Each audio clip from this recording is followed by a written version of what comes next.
Art will give you crowns in heaven and laurels on earth. But it'll tear your heart out and leave you lonely.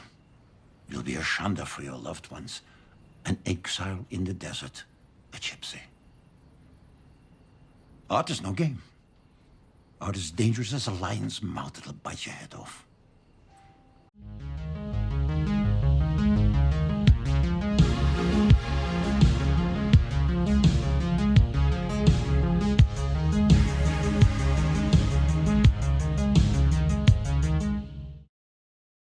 Welcome back to the Harbor. I'm your host, the Kino Cowboy. I'm with my boys Scott and Casher. We are out of the holidays finally.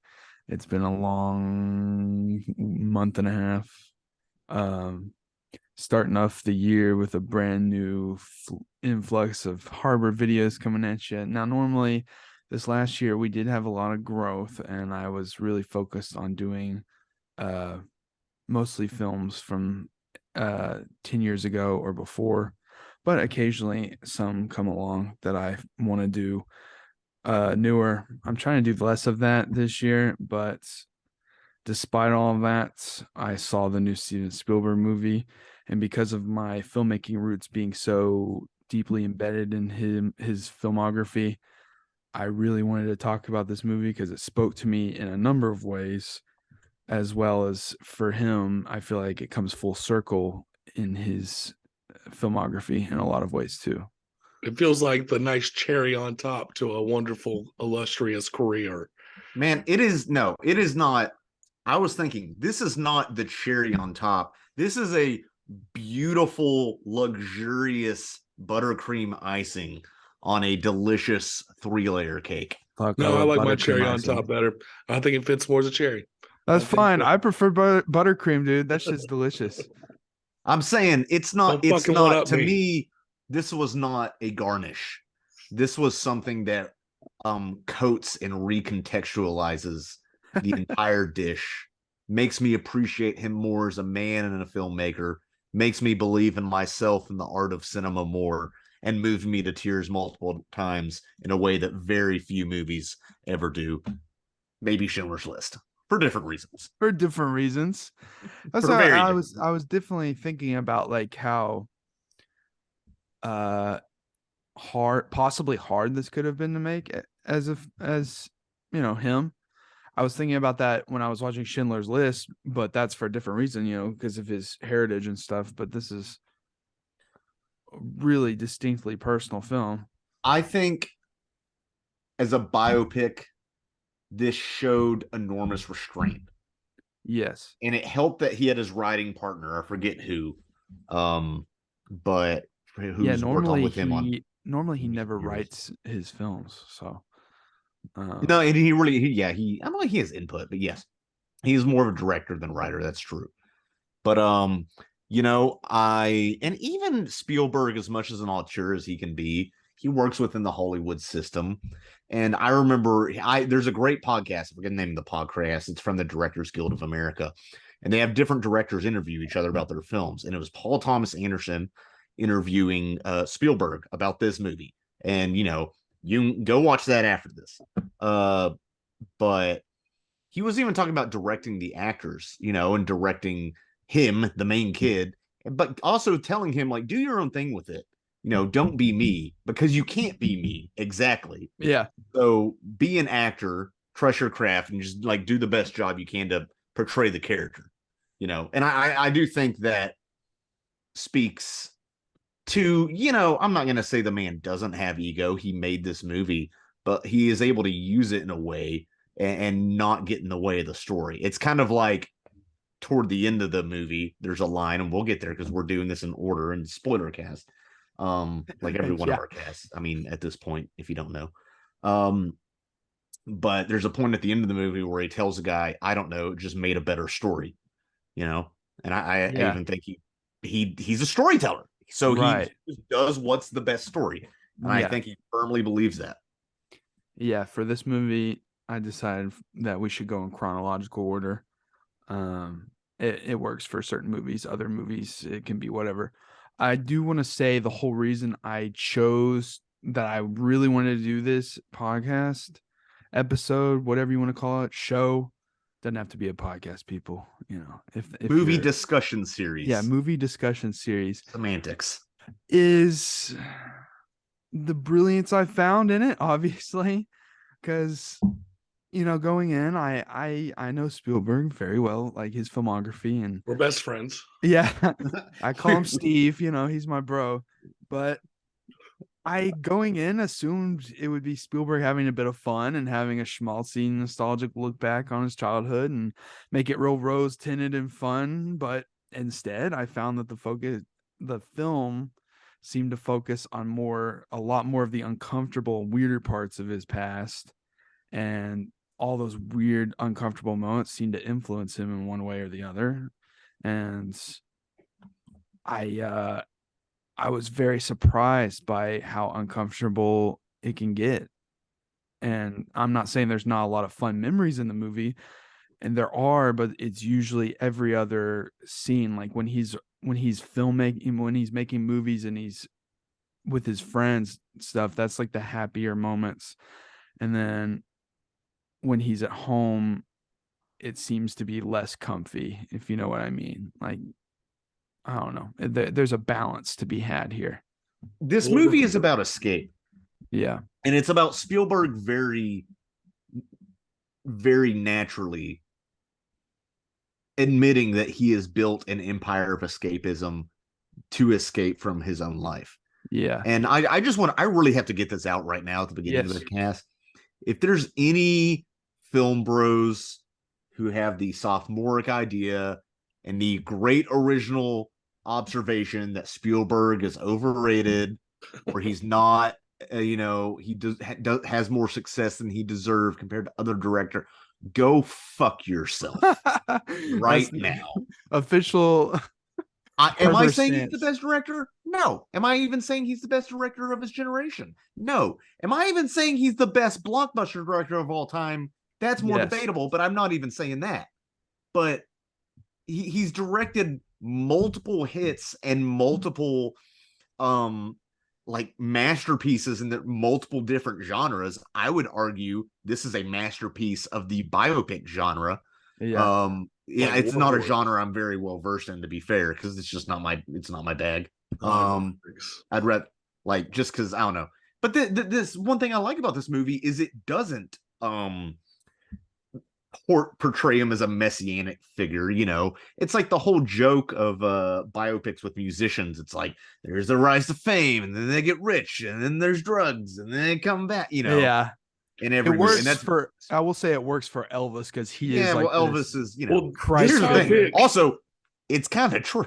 It's this biopic did the same thing that that old John Lennon biopic did back, Nowhere Boy. Oh yeah, It starts at the beginning of his childhood and his interests and hobbies become more and more, and his talent starts to show, and then right before real success starts, that's where it cuts off. Yeah, which I think is an interesting take. I think that's an interesting way to make a biopic. Exactly. We already know him when he's successful. Exactly. Like we already know John Lennon when he's in the Beatles because we watched the Beatles and listened to the Beatles. Yeah, it's interesting that way. The way that they do those types of biopics, I actually really enjoy them that way. Yeah, no, I saw a take from old Rocco Bodie of Mega 64 saying he wished the film had gone farther. I was like, no, I don't. For what? I don't know. I mean, I guess get it. Could have been making student films probably or meant something. just because it's good and he was enjoying what he was seeing, Yeah, I get it. But do we need to I think it's time directing Jeff Goldblum in Jurassic Park.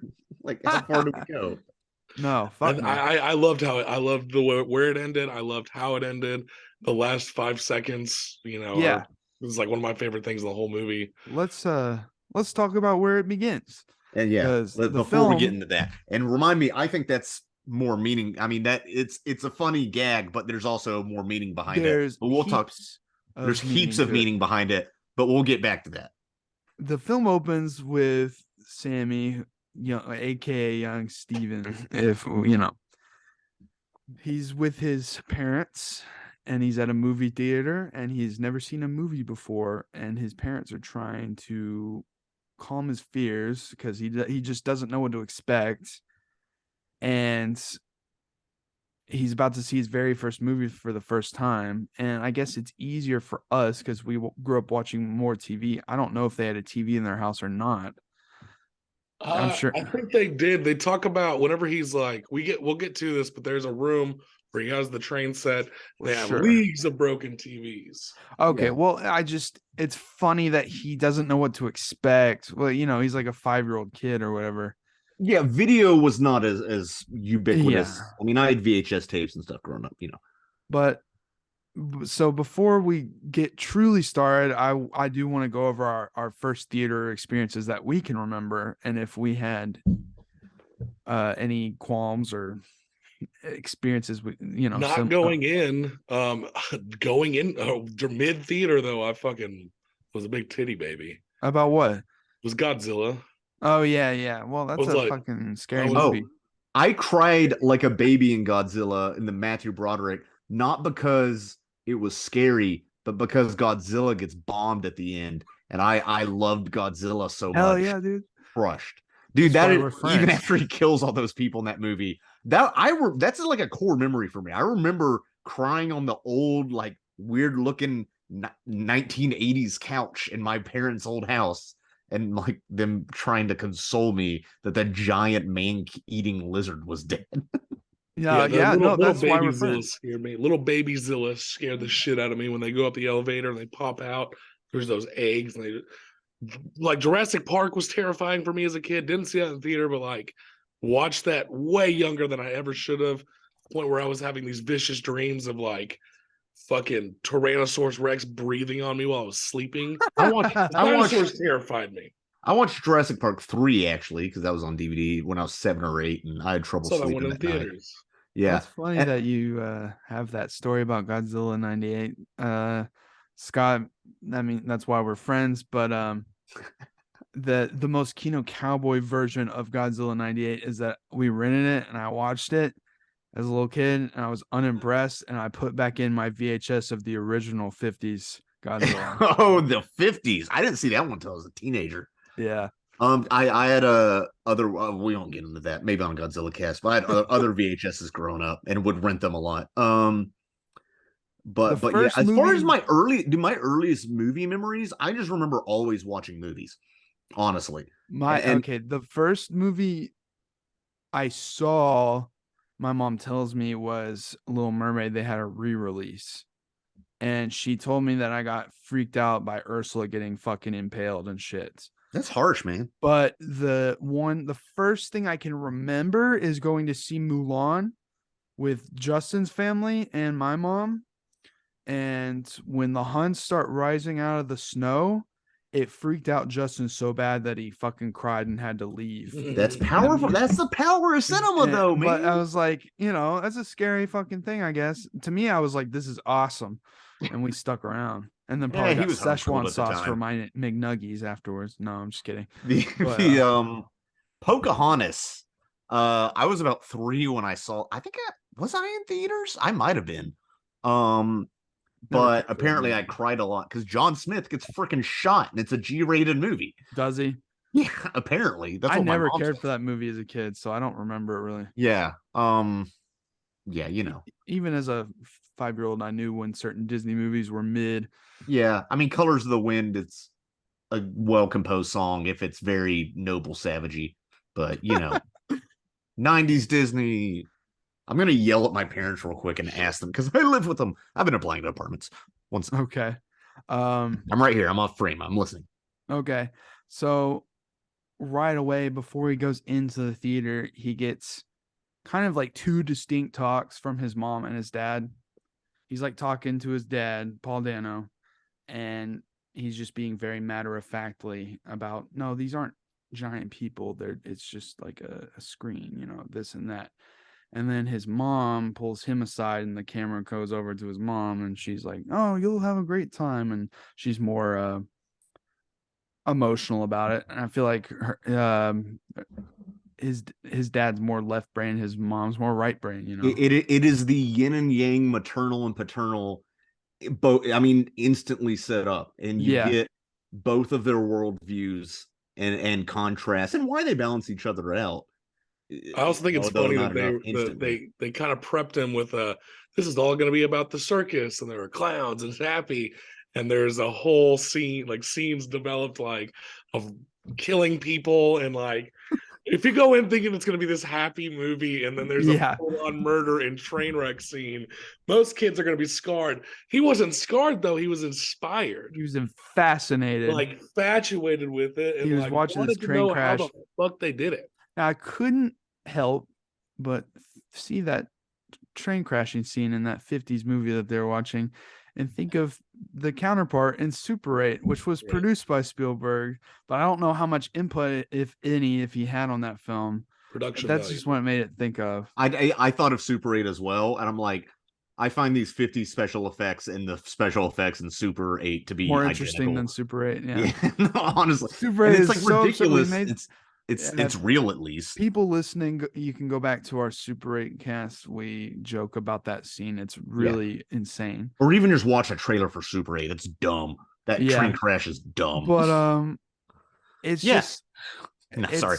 I'm just saying he's obviously very inspired by the scene, and he watches it and you can just see the look on his face. It's so awesome, you know, because we've all been there, I think, with certain things where you're like, oh yeah, I like this a lot. I don't know. I still discover that as an adult, some certain things that are filmed. Yeah. Like, what the fuck?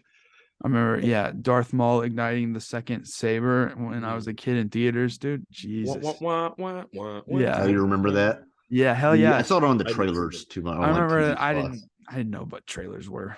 But yeah, no, there was a line wrapped around the block in Conway for the Phantom Menace. I think I remember seeing Phantom Menace. We waited my mom made me wait weeks before we went, which sucks, but whatever. I do want to say the 2 Paul Dano movies we had this year, his performances are interesting to compare. They're very interesting to compare. He's got a lot of range as an actor. He's a great actor. Been watching him since Little Miss Sunshine, and it's weird watching him as a teenager dealing with like existentialism in that movie, and now he is playing the dad in movies. Yeah, weird. But he looks the part in this, and he also looks the part where he's an incel in Batman. You know, he has range even in his appearance, which is it's just crazy to see and to watch the evolution of an actor like that from the time like his first big breakout to now is pretty cool. No, this movie's pretty impeccably cast, I think. Yeah. I sent you guys there's not a single person I would even consider recasting. I sent you guys the photo of his real life parents with him. That was crazy to see. But okay, so after the movie, we get a scene. It's like the start of Hanukkah, and don't want Christmas lights for Hanukkah. Yeah, and I like that he's like, I don't know, he's this cute little kid who like, he's just astonished at the fact that he like gets a gift and stuff, and he opens it and it's a train. It's a piece of a train, and he's mesmerized. And for some reason, that scene got me like emotional, because I think about like something about childhood wonder and innocence that I'm sure that moment is very important and personal for Spielberg. I don't know. It just really cut deep. No, it is in multiple ways. First of all, him trying to fit in, I'll get into this later more, but him trying to fit in to a Gentile society, which is interesting. Yeah, I thought it was funny. I know I'm jumping ahead, but so many times they're like, there aren't Jews in California. I'm like, are there not? The Northern California. Yeah, Northern. You're true. Right. It's almost like 2 different states. It really is. I'm so northern. Yeah. Death Horse fans. Oh yeah. So the thing is, okay, so he gets the train, and first of all, I think it's interesting that his father got him trying to push him and do kind of like engineering and technology. Look at this, and then immediately he does his own thing with it, because film is a technical art, and it's, you know, at the time, I guess before computer games and I guess more CG and VR and stuff like that, it was probably the most technical art. What other uses such modern technology to tell stories at that time? Nothing. So he's already the perfect blend of his parents, which is a theme reiterated throughout the movie. And also, you can pause this and go watch it.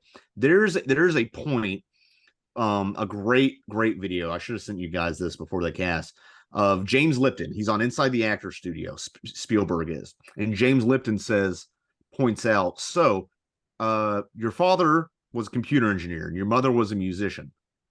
How do the aliens in Close Encounters make their music? And Spielberg just looks at him and thought, I never realized that. I think you just told me something about myself. It's a legitimately. No, I've seen it. It's beautiful. It's really beautiful. And and that's one of the things, I think, whether we admit it or not, I feel like in many ways I'm the blend of my parents, for better and worse. For better or for worse. Yeah, positive and negative qualities. I don't know. Looking at Spielberg's dad, though, he was making he was an actual technical and scientific genius. He was obviously the way they talk about computers in this movie, it must have been a very exciting time to be in the 40s and 50s working on computers, and most people barely know anything, and you're like, oh, this is going to change the world. It in your heart, and you're just trying to convince people. I can imagine, and there's a romanticism about that, not to write off engineers or anything, or even mathematics. Mathematics can be beautiful. It's accountants that are terrible. But the thing that got me about this movie, in that immediately I was already locked in from the first frame, but that immediately went, I teared up 20 minutes and not even 20 minutes into this movie, which is something I don't think I've ever done before. And it happens more when I'm older, but I rarely tear up in movies at all. Is they were talking about, why did he crash this expensive train? Because he wants to reenact and find out how, which is its own sort of engineering puzzle, how you can make a train crash on film. And his mother points out, maybe it's a way of him taking the anxiety and controlling it. And you also have the shot of he's projecting the image of his film onto his palms like this. And that alone, and it's so simple. And that's the thing about a lot of Spielberg. You can argue a lot of his themes are simple. There's a family, there's a mother, father, and children. And in this, a lot of it is, it's deeper, though, than the power of filmmaking or any of these kind of Oscar bait movies. I don't know. I never saw The Artist, but things like that, that left no cultural impact.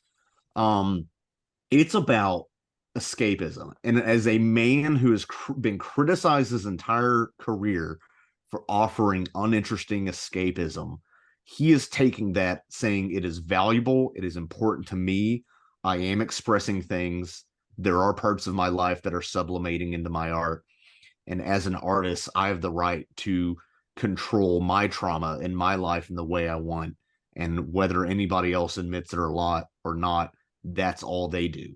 You make movie. Hell, Adrian, I'll plug it for you. You wrote a book recapturing your high school experiences. That's very on the nose. Coming soon.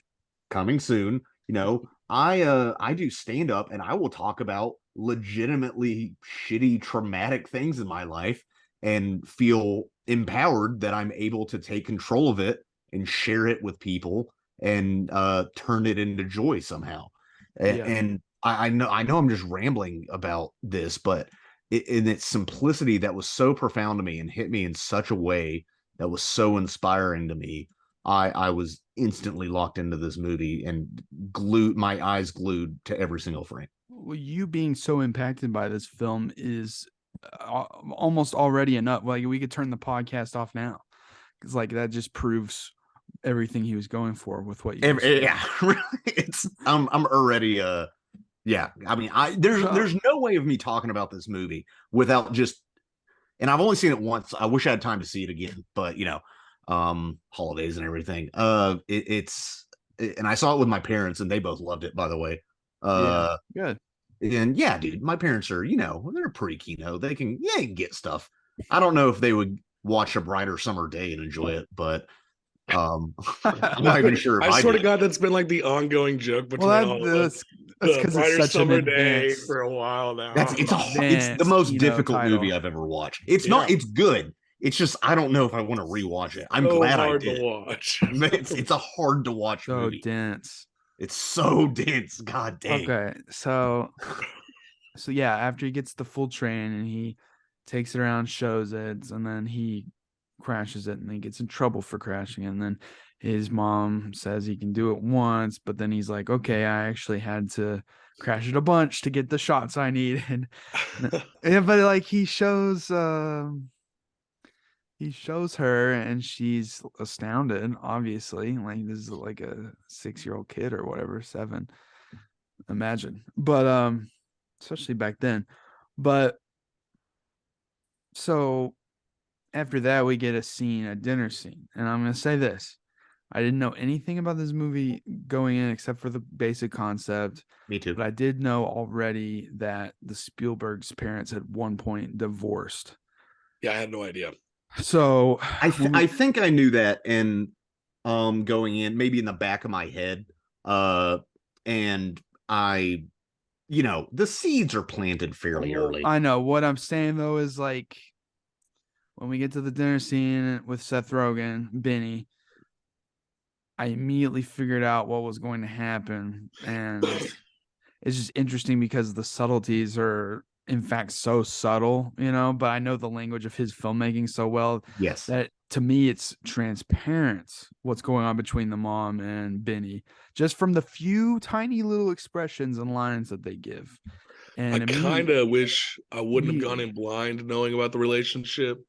I wish I would have done it because they made me hate Mitzi so fucking much. Really?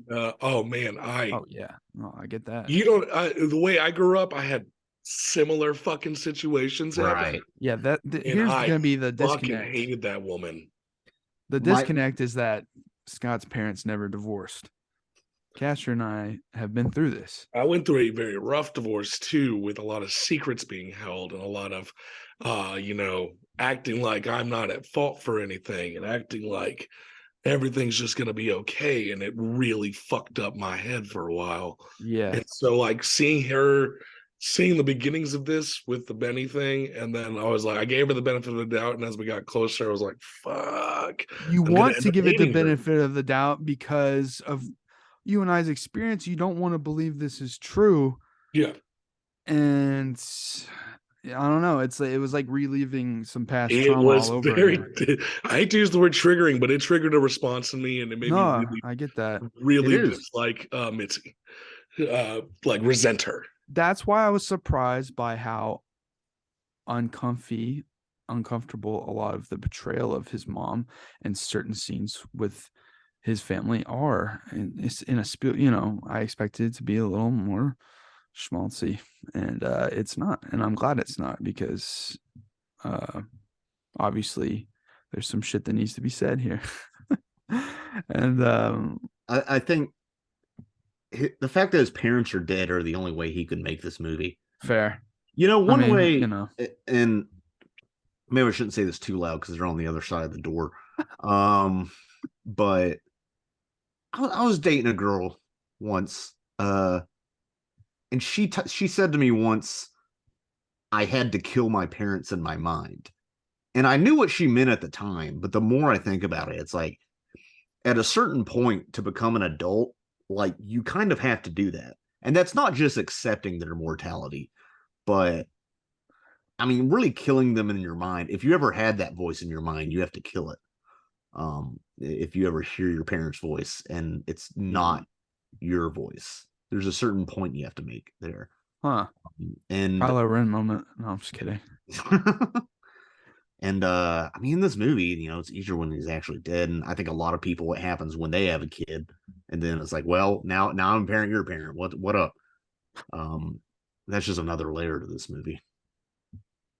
But yeah, there was just a lot of Mitzi I saw. Well, and how my mother a lot. Like I hate to say that my mom and Mitzi were very similar human beings back. There are things I saw in Mitzi, and my mom. She's not a musician or anything. Well, no, my mom's not. Doesn't have that. But the qualities of like not really addressing your mental health, letting things really get to you, Yeah. straying outside the marriage and becoming so like that did not feel like a motherly relationship with Sammy and Mitzi. It felt like Yeah. she was emotionally like jumping everything on him, which was what sadly like what happened with me, man. Like it's Yeah.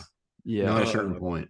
And I'm sure we don't have to get too much into this to pour salt on the wound, but I'm sure your parents, I mean, once things started going down with them, a switch flipped, or at least it flipped more, where you saw him as human and fallible and as less of a parent, oh yeah.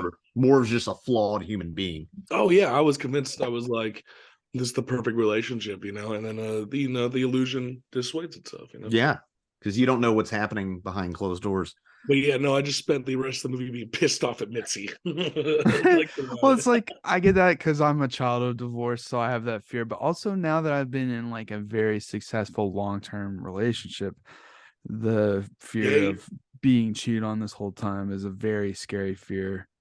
And so that adds to the denial mindset when I was first watching this movie. Like, please don't be true. Yeah. You know, like, that's why you cheat on her first, so you don't have to worry. Yeah. Guys can't cheat. Men can't cheat. Just keep that through your skull. Shut up, Andrew Tate. I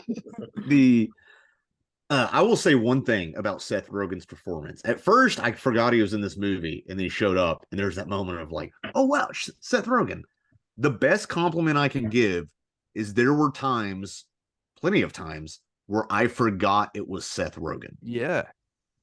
That's the best compliment. The best compliment I can give Snoop Dogg is there's a moment in his scene in Training Day where I forget it's Snoop Dogg. Well, also, you know, that speaks to there's so many comedian actors, you know, comedy actors that are so good at dramas like Seth Rogen. He's great. And Steve Jobs and 50-50. He's great. Can I just say how weird it must have been for Spielberg to cast the person his mother was fucking on the side? It's like, huh. What a weird. Like, I mean, a stoned asshole. Who should I cast? And he picked Seth Rogen. Like, he picked I don't know. I had that in my head too. Like, if I were making this movie, who am I casting as the other guy? It's probably gonna be someone I don't fucking think's attractive or. You know, very good. You find like the ugliest. Yeah, it'd be like Danny DeVito or something. You know, so I even being Seth Rogen, I'd be like, why the fuck did they cast me? Nah, Danny DeVito pulls, man. He does rule. Danny DeVito also looks like a fucking thumb, a hairy toe. It's weird. It's like he stopped aging at 50 and 60. It's like I don't know. You see him now; he's got all the white hair and everything. Yeah, that's where he dyes it.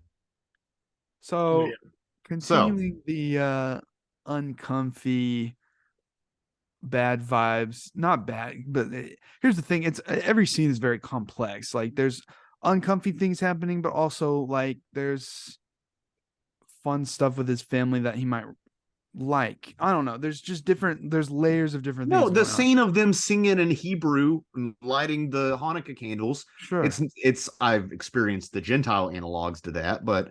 It's a beautiful thing. And like in my grandparents who were, I guess, in between Spielberg's and his parents' generation ages, kind of, my grandmother would play piano at their old house and sing Christmas carols or whatever, you know, old people shit.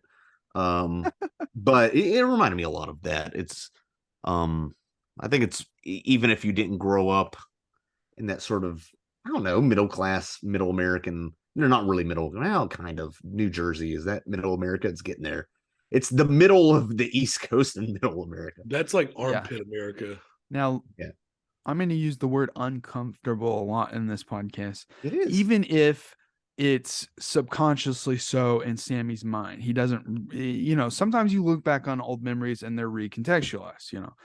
But one of the scenes after this is where his mom's doing her recital for the family before she does it on TV, and her nails are clicking on the piano keys, and then Benny and the dad both like chase her around and trying to clip the nails. And the whole time, now that you have this suspicion of Rogen, the whole scene's uncomfy because he like grabs her and she's like laughing and giggling while they hold her down. It just And it's tonally complex because I know. obviously, and you don't know if because kids can sense stuff even if they can't put it into words. Yeah. You don't know if like I didn't like for this is just an example. My parents did like community theater, like kind of murder mystery comedy things when I was a kid.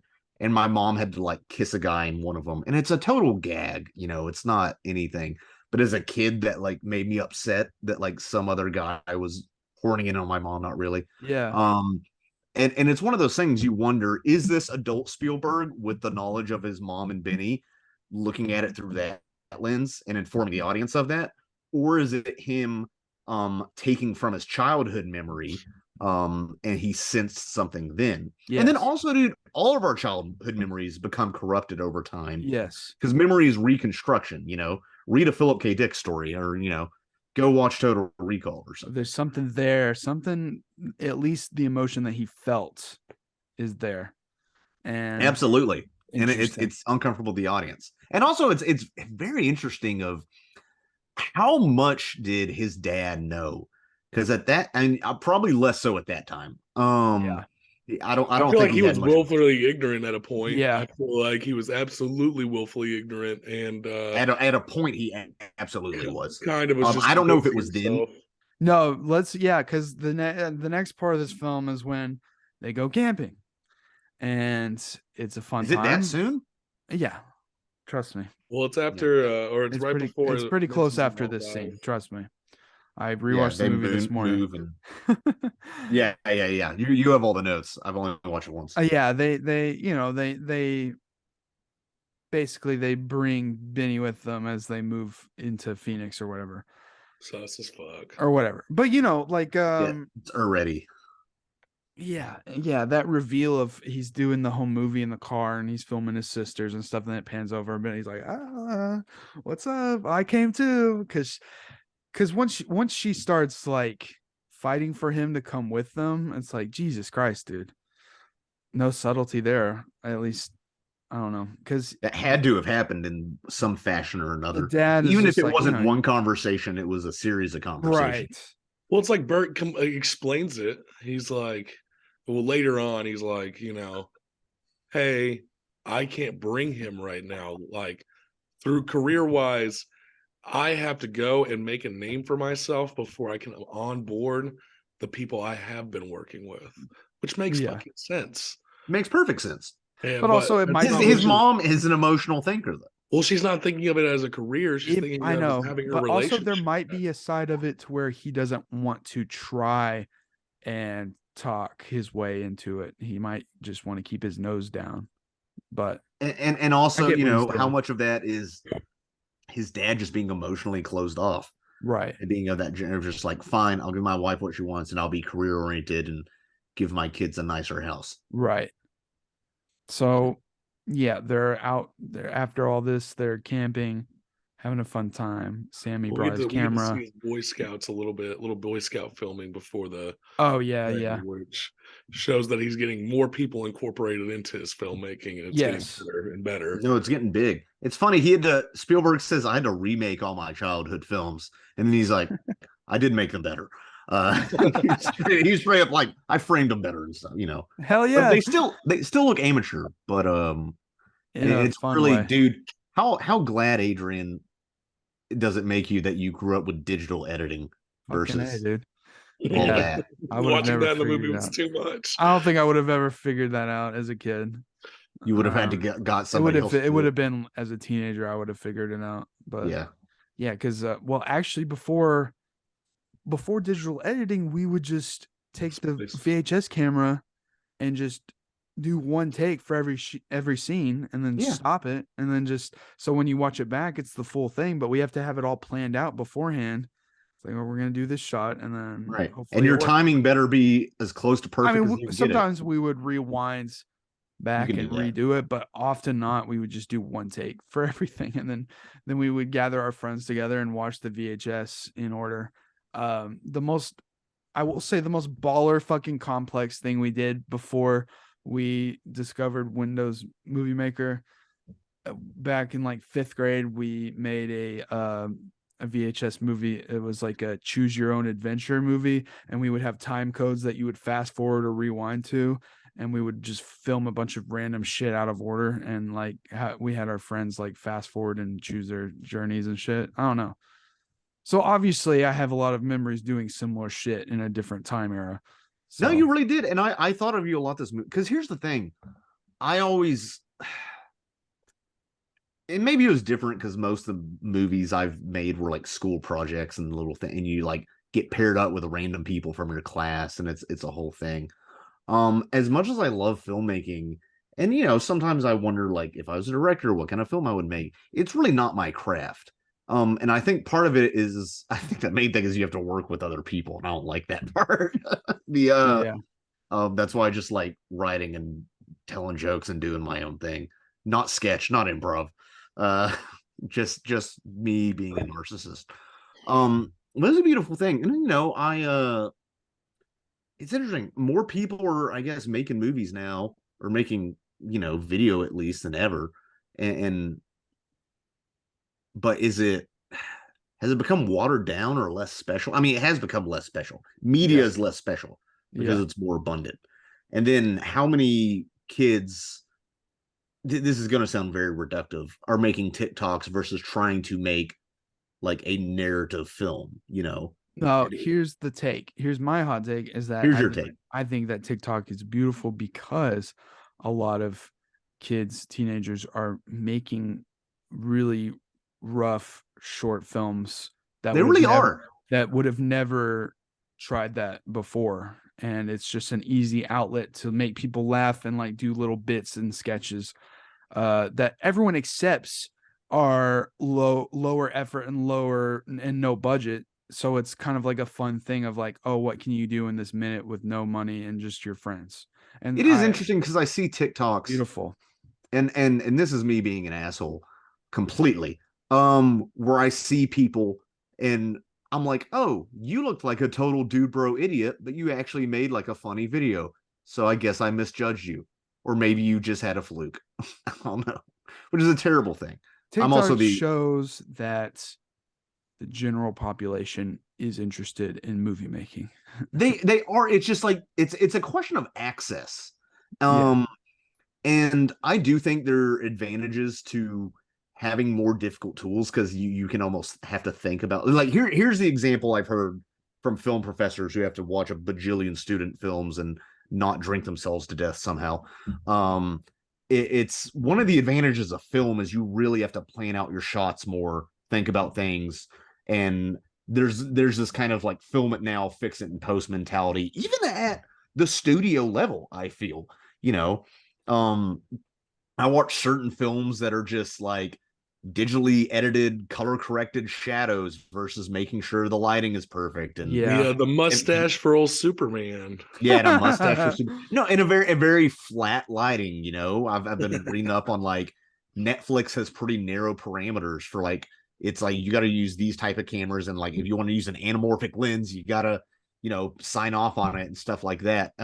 Christ. So I don't know. I kind of went off the tangent here, but the point is, there are advantages to something like editing film, I think, but I would never want to do it. Although part of me is like, I'm literally an editor, just not a film of words. I hate and love editing my movies equally because it's so tedious.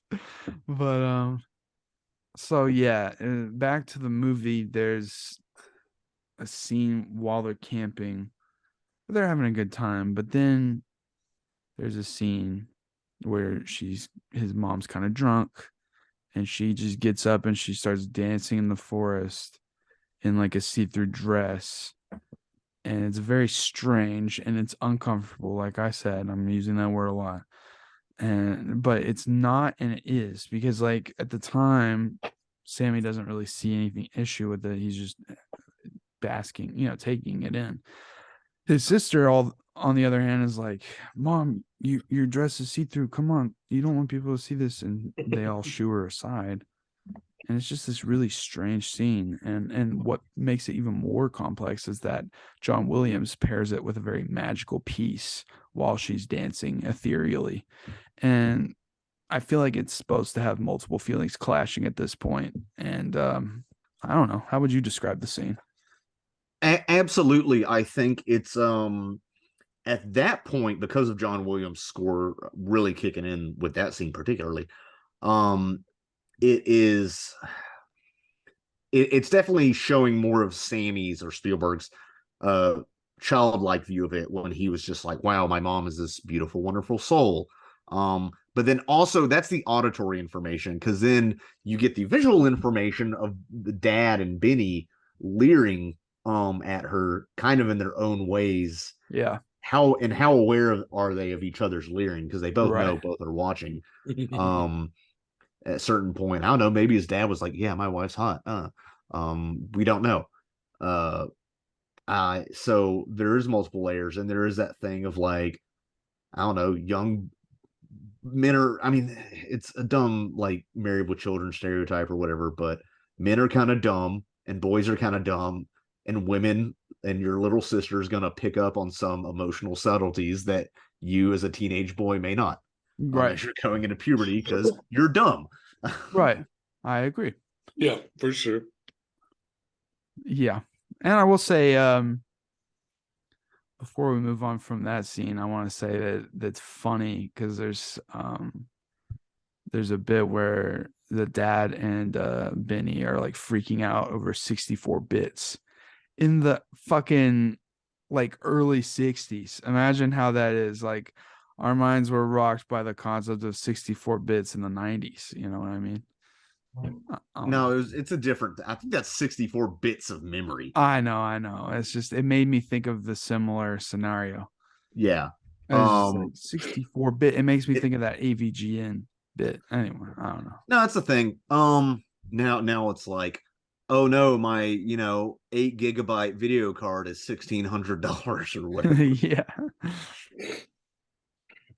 Also, there's a part where his dad gives him that whole dad spiel of like, well, if you spent the amount of time on movies you did on algebra and blah blah blah. It's like, if I had $1 every time I heard that when I was in high school, dude, Jesus Christ. It's one of those things. It's funny, we were talking about math today. Hell, I got lazy and like took nothing. Anyway, it is one of the things, like it's one of the sad truths of the world is the idea of follow what you love and you'll never work a day in your life is complete and utter bullshit. Right. Yeah. Like, first of all, it can kill what you love if you turn it into work.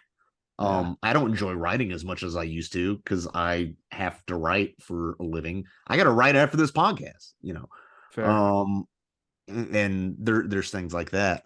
I really resonated with his dad calling it a hobby, or people calling it a hobby. What you love is a hobby, and you're like, no, this is more than that. This is what gives me life. This is my sustenance. This is my ambrosia. Okay, and without this, I am nothing. I am not me. Right. And it's interesting because a lot of people, I mean, arguably most people don't have that, and I'm not saying you can have that in engineering, of course. Like, there are people who just love making stuff, and have a romantic, your Adam Savages of the world. But yeah, at the same time, I'm almost jealous of them, and I also weirdly pity them, as freaking pretentious as that sounds. For not having that aspect of your life. Also, it's like he could have been the dad that says, no, you're gonna put your nose to the grindstone, focus on school, fuck this. Or he could have been on the opposite end of like his mom, where he's like, yes, pursue your dreams, do what you want to do to make you happy. But at this point in time, he's just in the middle and not like saying yes or no. He's just like, man, you have potential for stuff that I think is interesting. You should do that. And here's the thing, though, that tension gave us Spielberg. Yeah, so it worked. I think the idea of follow your dreams no matter what is not necessarily a good idea, honestly. I think that's a way to get lost. But I don't Spielberg would have figured it out, to be fair. Because he's just not of this world. All right, so after they go camping, there's an abrupt hospital scene where his mom's mom is dying in the hospital bed and she's crying over her, and Sammy's like focusing on grandma's like neck, like the dying pulse and shit, and he's kind of just like, I don't know, he can't, I don't know, he's just kind of sitting back and just observing everything. And I think seeing her, like his mom, ugly cry like that shit always made me uncomfortable as a kid. And I know it should be normalized to cry no matter what age you are, but like that shit always really fucked with me as a kid. Like, I never saw it until I was a lot older. You've never I'm trying to seen think. any I don't think women in your until I life was cry? Not I don't think I've seen the women in my life like ugly cry. You know, Well, that shit's uncomfortable as fuck. That I scene added to it, like I thought it's interesting. Baller move by Spielberg. but more interesting is the scene after. There's a metaphysical aspect to this film. Yeah. And it even comes earlier, and it's from his mom, because art is something transcendent and something, as many academic terms as we try to throw at art, there's an emotional core there that cannot be translated into language. And in fact, emotional cores that can't be translated into language is one of the reasons cinema exists. It's kind of like Lynch and Kubrick always get mad when people asked him what their movies meant. He's like, if I could say it in words, I wouldn't have made a movie. Yeah. I mean, it makes sense to me. No, it makes 100% sense to me. You know, it's like music can explain things that words alone can't. But they're earlier, so they're I really wonder how true this was. But I feel like this movie's, other than maybe consolidating events or like making the time, I feel like most of the events in this movie more or less happen as depicted. I think so. It feels very authentic, I even think like it's one of those interesting things. Like maybe it didn't, but it is true to his memory. Let me say that, even if it's not true to effect. Because again, memory is narrative. It is a reconstruction, and you can read a psychology textbook about it. Yeah. Like no, honestly, memory. I took psych in college. No, memory is incredibly fallible. You know, and to the point of I've heard psychologists be like, we should not put as much emphasis on eyewitness testimony in courtrooms as we do. We just should not, because people are too easily influenced and confused. But there's a point where his mom, which this is a crazy thing to do, takes her children and goes storm chasing. That's at the very beginning of the movie. Yeah, the very beginning of the movie. But there's a point where they're talking about, she says like everything happens for a reason. And makes them repeat it. Makes them repeat it. Yeah. And which again shows that she's very spiritual. Makes me think she's bipolar. I mean, she is, I think. Yeah, that sounds like a bipolar episode. No, she has mania and depression for sure. Yeah, it's that incident. It's that incident where I realized what kind of direction he was going to be going with this movie, and I was like, okay, wow, let's fucking do it, boy. But that spiritual aspect of everything happens for a reason, is implicitly, I mean, this is almost like the Batman Begins of Spielberg, or the Get Rich or Die Trying of Spielberg. It's always say, dude, Get Rich or Die Trying is just 50 Cent made a superhero movie about himself. That's all. That is Batman Begins for 50 Cent. They made a video game, Blood on the Sands, where he goes. Oh yeah, I heard. I need to play Blood on the Sand. I heard it's actually all right. The shit. It's just 50 Cent gunning down terrorists. Oh yeah, it's the shit. The first one sucked. Bulletproof. That wasn't that good. I know. Blood on the Sands is fucking. Yeah, Spielberg needs to adapt that. There's a crystal skull in it, I think. Yeah. There's weird one. Boy, oh boy, God. Yeah, so yeah, she wakes up to what she believes is a phone call from her dead mother who just passed, telling her that there's someone or something coming to their house and that they need to be aware of it, basically, is what she says. It's going to hurt the family. Interject real quick? Yeah. That literal thing happened with my mother and her father. My mom still tell the story. This is why this movie fucked with me a little bit, because that My mom will still tell the story to this day of waking up the few days after my grandfather had passed and answering a payphone in her dream, and it was my grandfather talking to her. Yeah. What did he say? It's just comforting her about where he's at. Oh, okay. Okay. Well, that's nice. I thought he was gonna say like so Kalima. Kalima. The No, it's crazy. Like this film got deeply personal on my side. Yeah, that's wild. Spielberg is universal for a reason.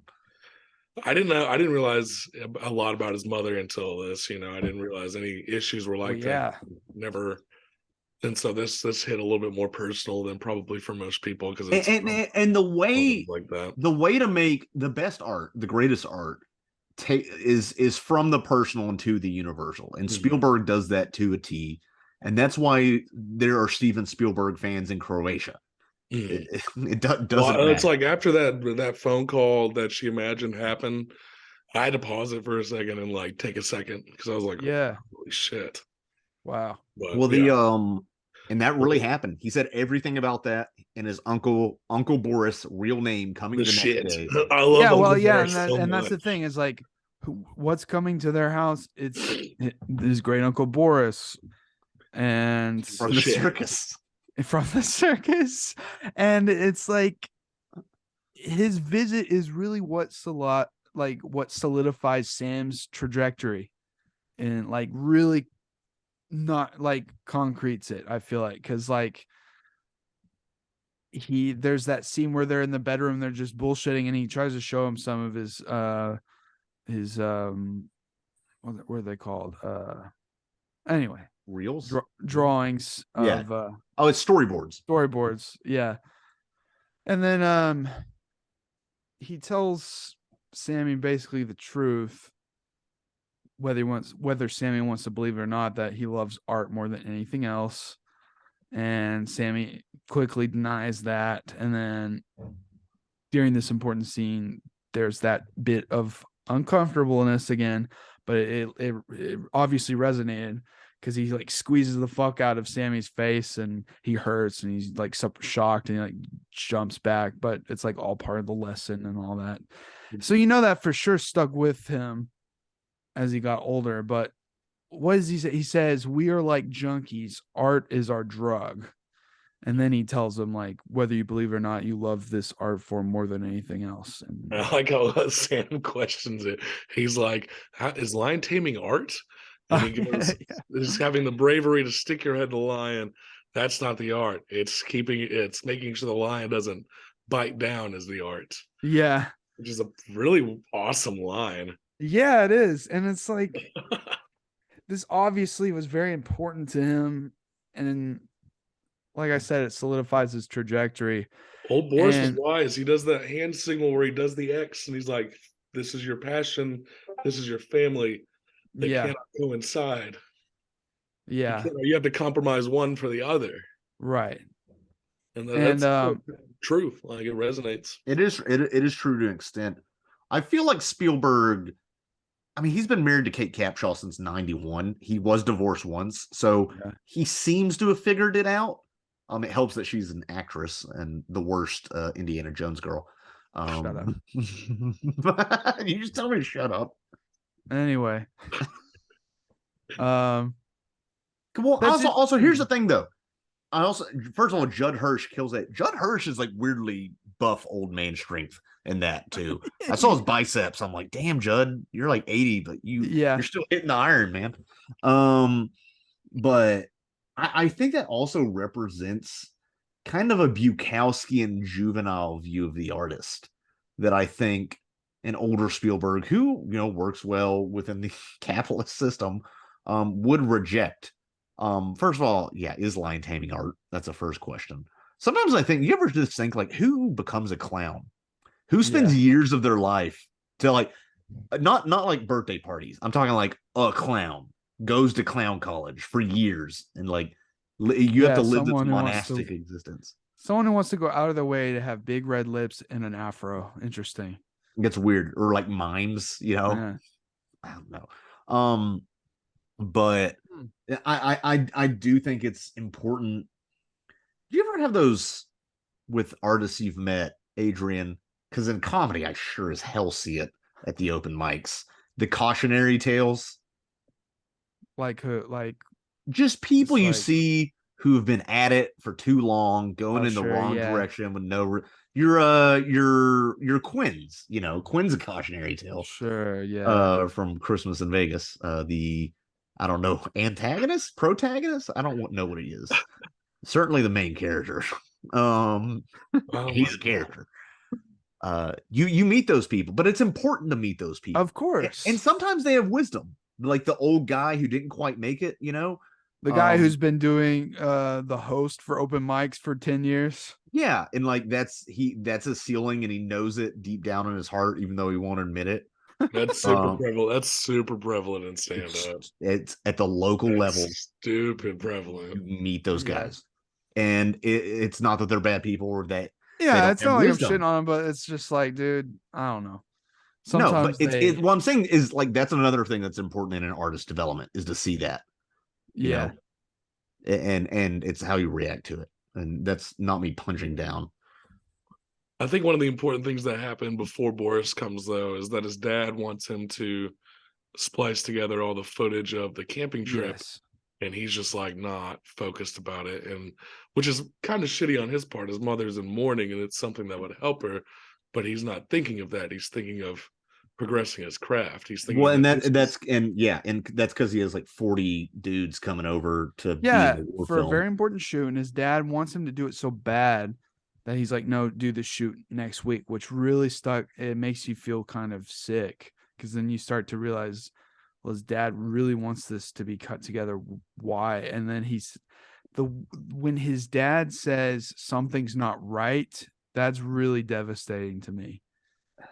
Because there's something there, he can't place what it is, but he just wants his son to edit that together. And he might know more than what he lets on, but just that line, something's not right, it made me sick. And then I didn't interpret it as that. I kind of saw it as like he wanted it to, something was not right with his mother. Like his mother is, it's a depression she can't get out of. It's something that he can't personally fix because I think it was designed solely that he really wanted that specifically so that he could cheer up his mother. Yeah, I'm more on Casher's side, but I see Adrian's point of like I think subconsciously he knew the vibes were off at that trip, and he couldn't place. But he's not a shithead. He wouldn't put out allegations like that when she's in fucking grief. Is my big thing. If Bert were a vindictive and petty individual, was using it as an excuse. I think if Bert were a petty and an individual, he would do that. But I think Bert using his wife's grief as an excuse to hurry it up to get the footage. That's what I think. That's what he was acting because Sammy argues with him about that. He's just like, she's in grieving and all this. It's not necessary right now, obviously. And I think he also wanted the own footage to like for him to enjoy it and to him to feel like he did something because Steven or Sammy can do something that he can't. So I don't think it was malicious. I'm on Casher's side on that. That's fine. I really think it's because he was desperate to get his mom out of bed. Like having those times where you literally, there is nothing that you're doing that is able to bring someone out of a depression. You become desperate for things to try to make them happy. Yeah, but his wife, obviously he would know why she's upset. He would know. Of course he would know why she's upset. Why would he say something's not right? Obviously his mom. It's not that it's something's not right that she's upset. It's the degree that she is upset. It is a slump because, so there's the depression that you get when something happens, and there's that depression where you like when someone hasn't seen that before, where you are in bed and not like you're basically catatonic for days and days on end. Yeah, because you're grieving, I know. You're sad. Trust me. When someone who doesn't have that issue, because he says later in the film that he's never really dealt with depression. When someone doesn't have that issue, it's hard to comprehend what to do to bring them out. And so his idea was, let's show a very good, beautiful time. I really don't think that he had. I get that as but I think it's an excuse to try and get him to push him to do it faster. Here, let me call Spielberg real quick. We'll ask. I'm just saying. I think there's something subconscious there. I don't think he has any idea at this point. I think he does. I really don't. Oh, I think by this point he has an inkling at least. Yes, definitely. Like I think post move he did, like pre move maybe he doesn't know. Like post move he's sensing I think post second move he does. Post second move obviously. Sure. Well, I really don't think he's so, because he doesn't pay attention to what is in front of him, his family life. He's more so that's kind of like his fault, is that he's ignorant to a lot of things because he's paying attention more to what's happening at work and things like that. But is he also L plus ratio into his work? Plus didn't ask. Can I just say I love that these characters and these motivations are nuanced enough that we can have like an 8-minute argument about this like one scene. I'm just saying, I think it's subconscious. I think I don't know. I'm saying I think you're wrong. I could see it as subconscious. I don't think it's anything consciously malicious. That's fine. So yeah. Anyway. Hey, if you listen to this podcast and you think I'm right, say I'm right in the comments. If you think Adrian's right, say he's gay. If you think I'm right, send $100 to P.O. Box 97142899654. Anyway. So I guess we can go ahead and get to the part where Sammy does, after this interaction with his his uncle or whatever, he does finally edit this footage together. It's the way this film is structured. You could almost argue that that's the primary inciting incident of this movie, and it comes an hour into the film. Yeah. Splicing it, seeing the scenes of his mother gazing very passionately into Benny's eyes. Dude, that scene made me is long. The way they cut it. Yeah, yes. It's very uncomfortable. They drag it out on purpose, very intentionally.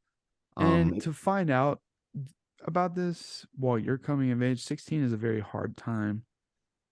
Like more analogs to my life like this, right? too. Yeah, like and then you have the secret, and not only do you have the secret, you have evidence of the secret, and so you're 16 years old, and the health of the entire family is on your shoulders, and all you want to do is get your driver's license, go to the movies, and hit on Christian girls. Well, it's like, yeah, when I was 16, was not only were my parents getting divorced, but that's also when my dad went to prison for several years. That is a hard age for these things to happen. Like, a lot of the time did not have a proper father figure in my life, and I especially didn't have one while he was gone for several years, because not only was he in and out of jail, deported, all this other stuff, but he was in prison for 2 years during like the peak, like adolescence coming of age moment for me. And let me ask you this: where did you turn to for escape and for guidance in those times? Halo. This guy right here, old Austin Casher. That too. Halo. I think you and I land on each other a lot, though, my guy. I really do think that, because my dad was out of the picture for a lot of it, and then my stepdad left my mother for years.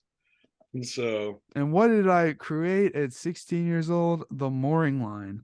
Yeah, check movies. Out that channel. Turn to movies. Back when we first started, there was a couple of sketches, but it was mostly shitty jackass ripoff stuff, pranks, stunts, 16.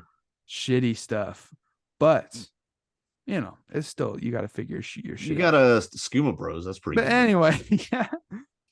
That's a school project. It's like, so I understand that pain of like being disillusioned at 16 by your parents' actions.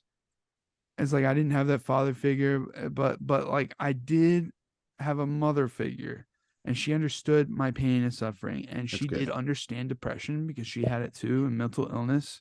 So I'm thankful to have had that.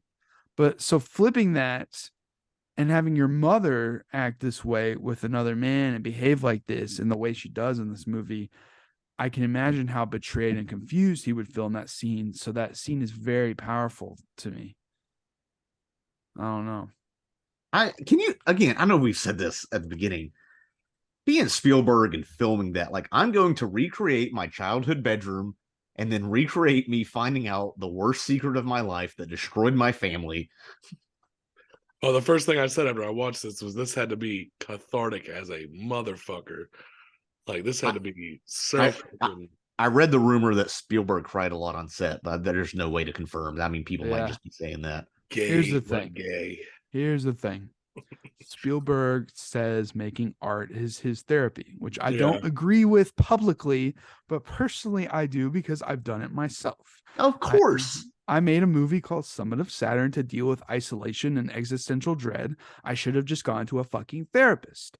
But I remember the feeling I had when I released the final version, and I felt a literal weight off of my shoulder, not literal, an actual weight off of my shoulders. So I cannot blame the man for wanting to do this towards the end of his magnificent career. No, I think he lost a little weight in the shoulders, though. I can tell. Yeah, well, you know, you need to work on those delts, bro. No, you're absolutely right. Also, you know, I'll just say this: you can do both. You can go to therapy and make art. Yeah, I know. There's plenty of people getting therapy in LA, I promise you. Yeah. I don't know. Yeah, so that's a very traumatizing scene, I guess, you know? And then showing it to Mitzi and everybody, and it kind of makes Mitzi look this he sits on it. It's a little, how long in the movie, how long do you think he sits on it? Long after editing. A few weeks, I'd say. A few weeks. I was thinking like right 2 after months, 1 to 2 months is what I was thinking. Yeah, because right after this, he goes and films that new war epic that he's working on, which has a great bit where the main guy he's shooting is just like, so you want me to like act and stuff? And then, you know, he goes into this spiel that's like, yeah, here's what you're thinking, like you're passing all of your dead soldiers and stuff, and he explains it in such detail that it makes the guy weepy-eyed. It's the last person you'd expect to be weepy-eyed. And it's so funny because like when I made movies with my friends in middle school, you know, and through high school, you just got to work with what you've got. Obviously, it's part of the fun. But yeah, we've all seen Moon Men. Yeah, and part of that suspension is even when you watch Moon Men, is like these are just college kids making a funny, stupid thing, right? And that's why you can enjoy it from that angle. And I don't know, getting the guy to actually tear up just from good direction is really fucking funny to me. And then him still walking after the scene. Yeah. Is he still walking? Hey, cut! He's just like still pondering about his dead soldiers. It's so good. Well, he can't show any weakness. I really enjoyed watching those little home movies he made. Yeah. And it's I mean, I even really enjoyed for bullets they used, and there's no sound for bullets, they use a bunch of like firecrackers. Yeah. Stuff and like because they didn't have after effects. Yeah. And like and then in that no, it wasn't that. I think it was an earlier film. It was a Western.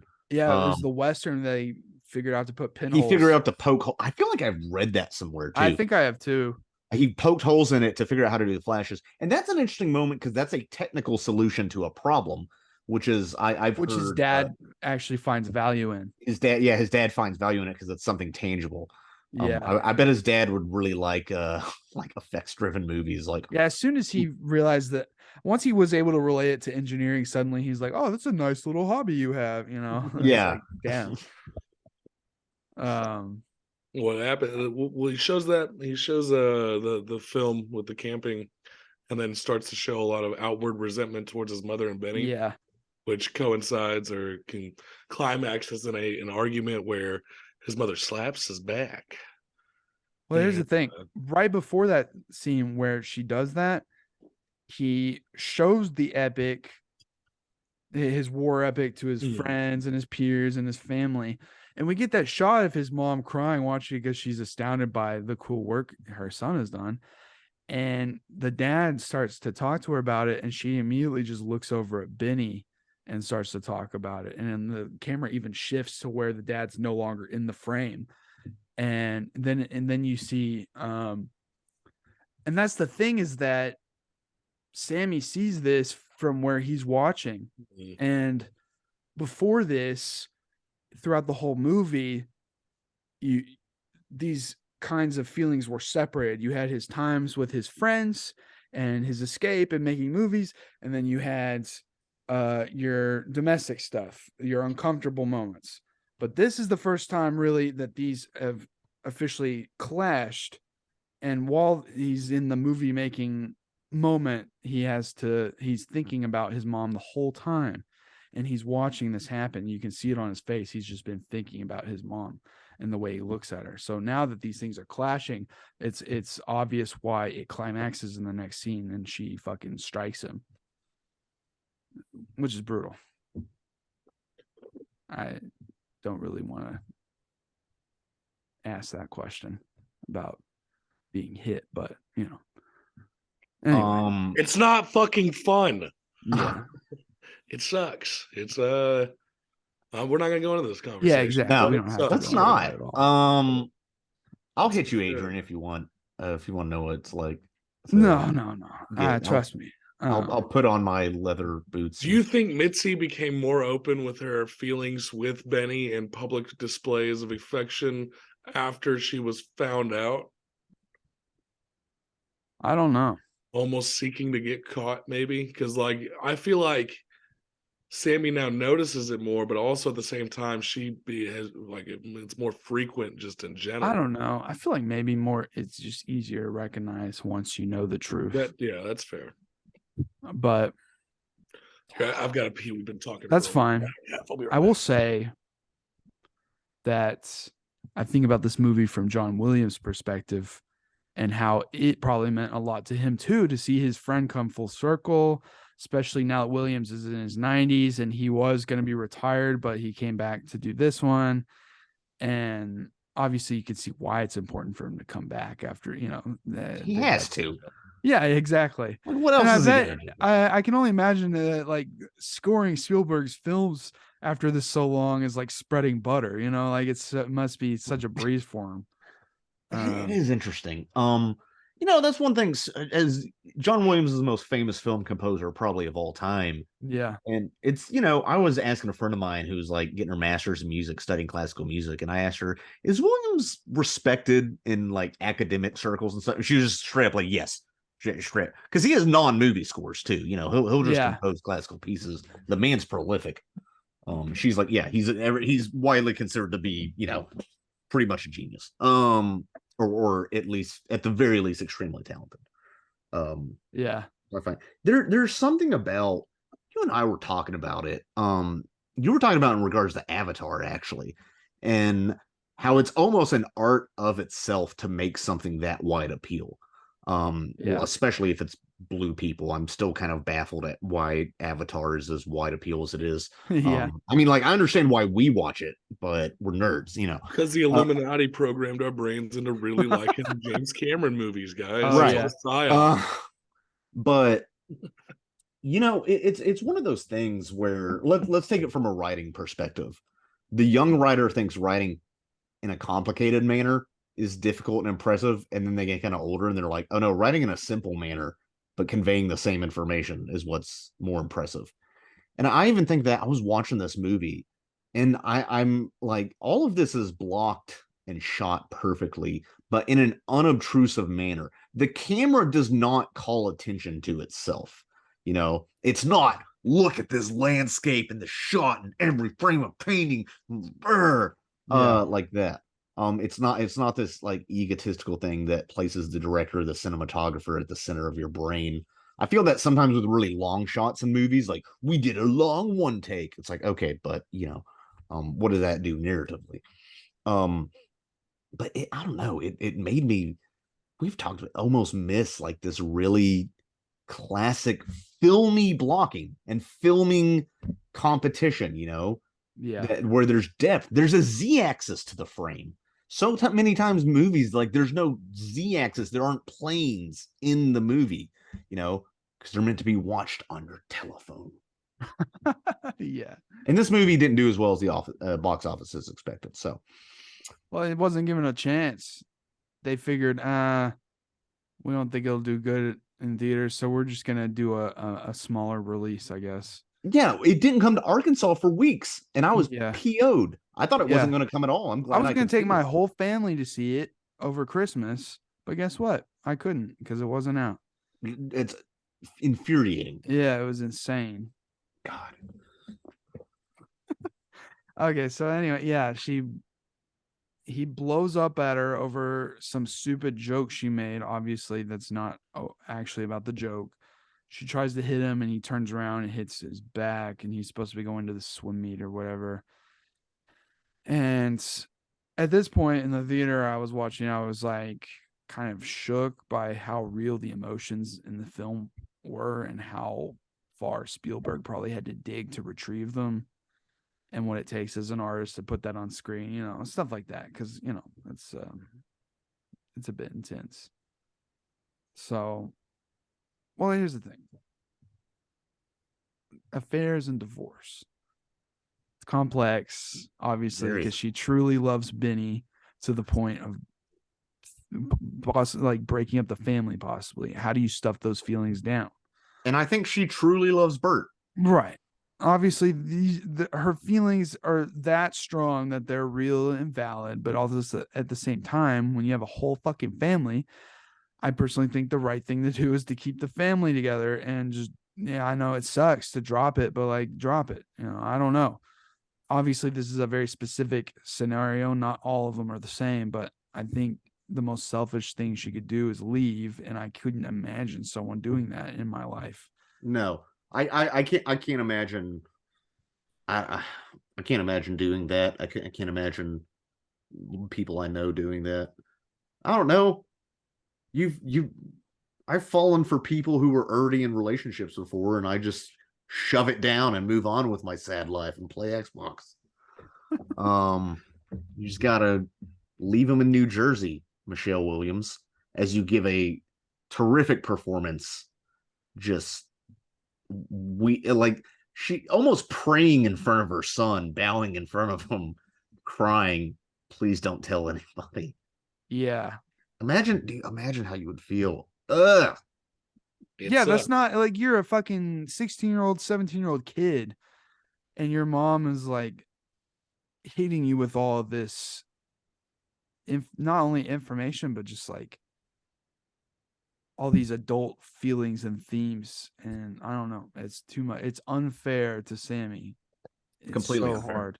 And like, because like when they're leaving for California, she like has to leave the car because of a comment the husband makes, and she like sits down on the side of the road. What comment does he make? He like says he had a dream, a weird dream about Benny, about how he had to sock Benny in the face over an argument. That's when I found out. That's when I thought he knew. Like, he absolutely knew.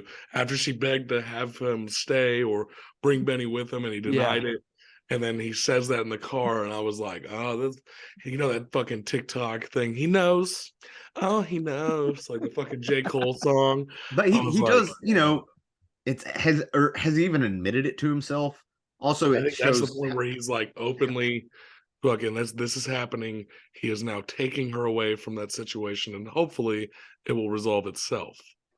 And she said when they stop out of the car, Sammy goes to comfort her, and she says, we're going to stay with your father. We're going to make this work, basically. Yeah, she says, I'm going to make it work. I'm not going to break up the family, which makes it much worse when like 2 minutes later, she does break up the fucking family. Yeah. And it's so gnarly. It's fucked up. And I don't know. It's complex because it's your mom. How are you can only be so mad at your mom, at least supposedly. I don't know. And supposedly. But yeah, it's what's up? You can't just get rid of emotions like that. But at the same time, you should know, like, I just need to physically separate myself from this person. Yeah. And move on. God. And the way it was directed, I feel like Spielberg didn't have ill will toward either of his parents or even Benny. Yeah. I feel like he loved all three of them, and Benny was like a second father to him. Or at the very least, he was the cool Uncle Benny for a while. Yeah. Yeah. But so they relocated to California, and he has introduced into the California high school. And I love that Spielberg makes all of the high school boys look like they're in their early 20s. It like really fits the look of the movie. It also sucks because he's like, he's like 5'6" or something. And yeah, I don't know. He gets like, and also that's one of those things. first of all, Spielberg can cast whoever he wants and probably knew he was doing. I think it was emotionally true. He went to this new high school in a much, more populated area where you're going to have a larger range of phenotypes, let's say. And you're going to have like giant volleyball, basketball playing jocks, It's like his first experience with anti-Semitism too. Yes, that's when that really comes into play. Because I feel like he was Jewish by family association and by ethnicity and culture, but he wasn't religious until coming to the school. He gets a little bit more into his religion, right? Whether that's to really kind of recognize who he is as a person or to get pussy, we'll never know. So he's at school and he's in gym and he accidentally elbows the big popular guy, and then the big popular guy's friend comes up running to defend him, like 0 to 100, like pissed off, like, what the fuck, bro? Basically, he's a real psychopath, dude. And the popular guy tells him to cool it. And then my immediate thought is like, oh, that guy's gay for this guy. And he's like overly defending absolutely. Oh, really? Yeah. You guys thought that? Yes, yeah. Like immediately that's my thought, is like, he's secretly gay. Because like, who just runs up like that defending the fuck out of him like that? Like, this guy can handle himself easily. It was really suspicious to me. Yeah, and I can see that. I thought he was just doing it up to the viewer. I thought he was just doing it as a status thing. I don't know. Yeah, maybe. I don't know. My gaydar is pretty bad. Maybe a status thing, but I think he wanted to suck his cock. Well, he was the right height for it. And obviously, this guy's also crazy. The popular dude says that he's crazy. He's an anti-Semite. Obviously, he's compensating for something, for being a fucking miserable prick on the inside. He calls Sammy Fabelman. Yeah, this is fucking horrible. Damn it! It's just so weird because Fabelman. I was like, is that a traditional Jewish last name? In this movie, it is. In this movie, it is. Spielberg is pretty. That's pretty Jewish. Yeah, obviously, he doesn't get into that area of like guys compensating for feelings they couldn't process, but I totally think he might be. Oh yeah, absolutely. I wouldn't be surprised if that was like under. Here's the thing. That's sports, dude.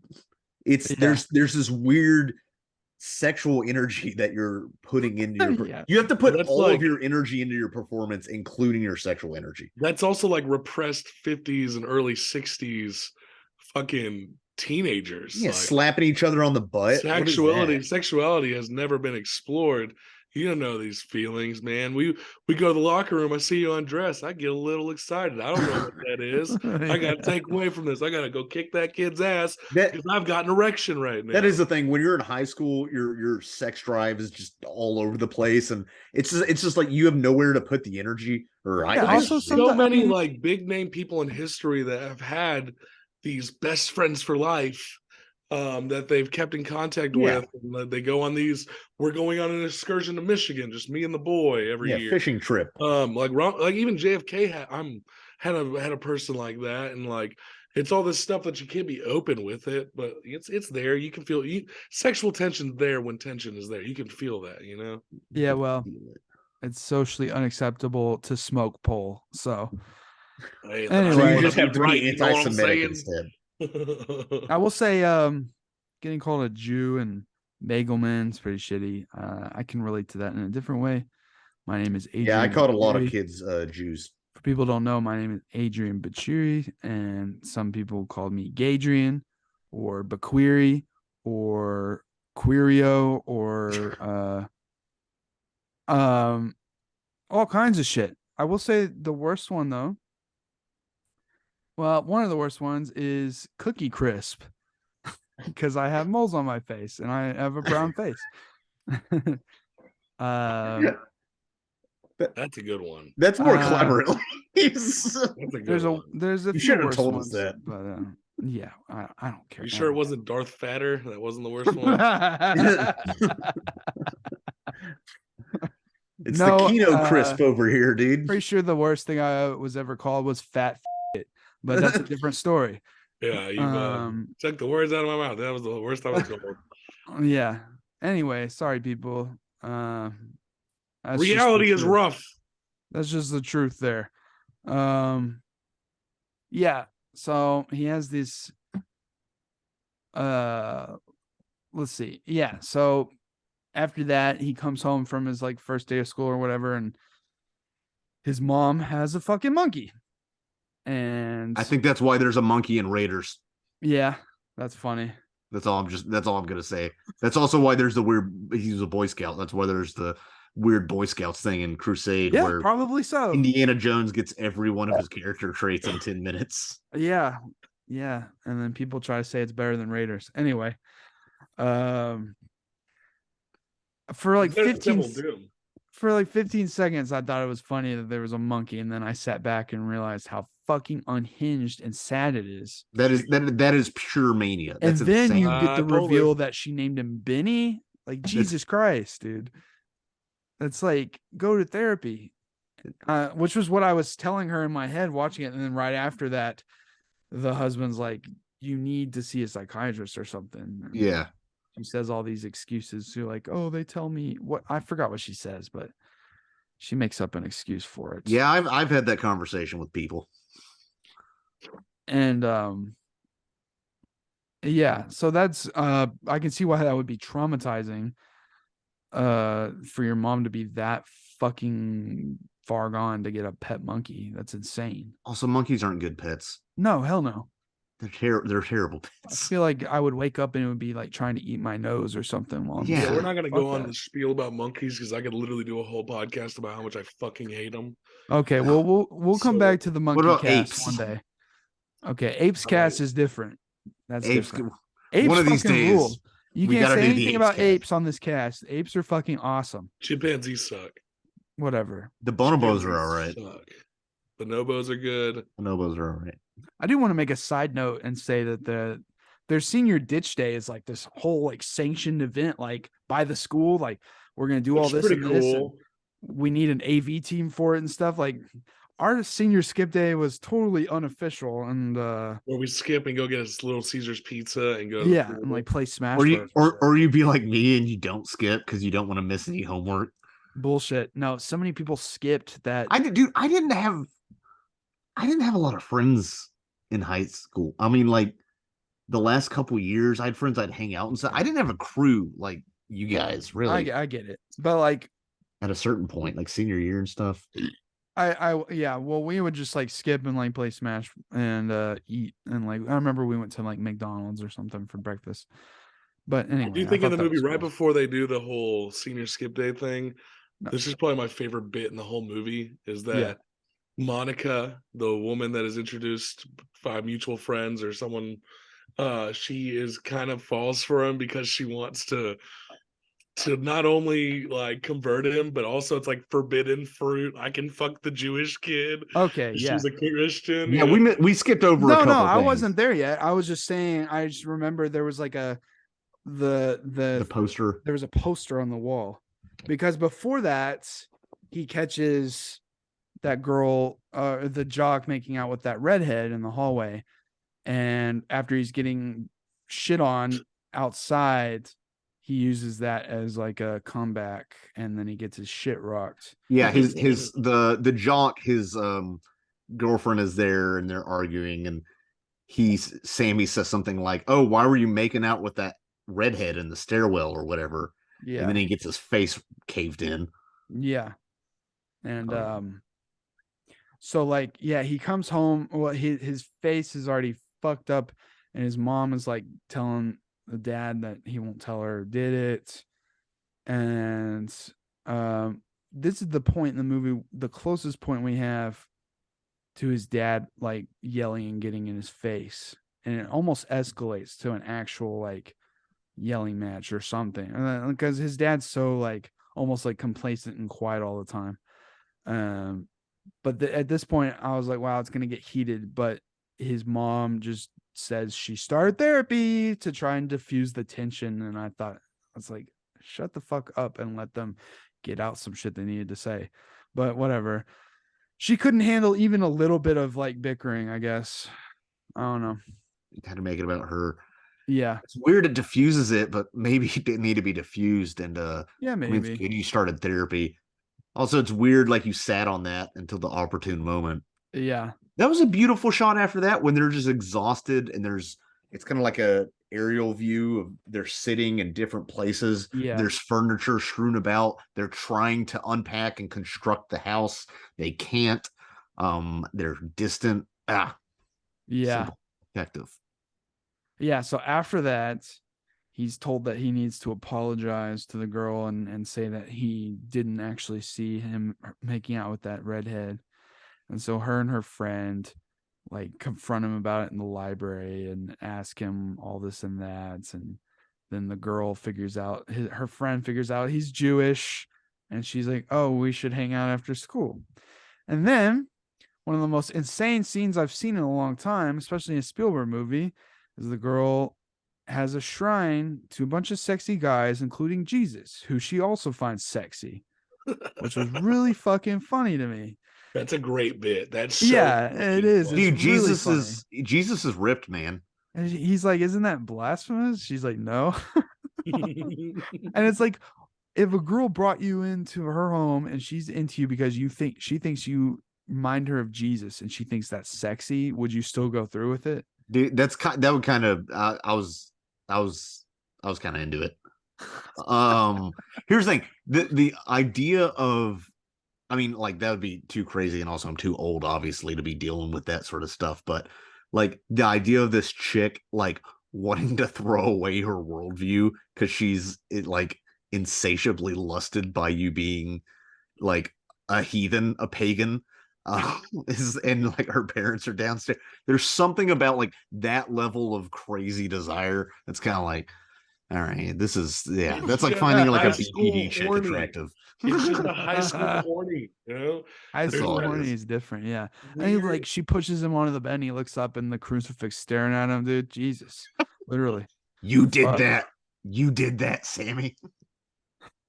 Yeah, I'm smashing. No, so I was thinking about it. I was like, yeah, I probably wouldn't.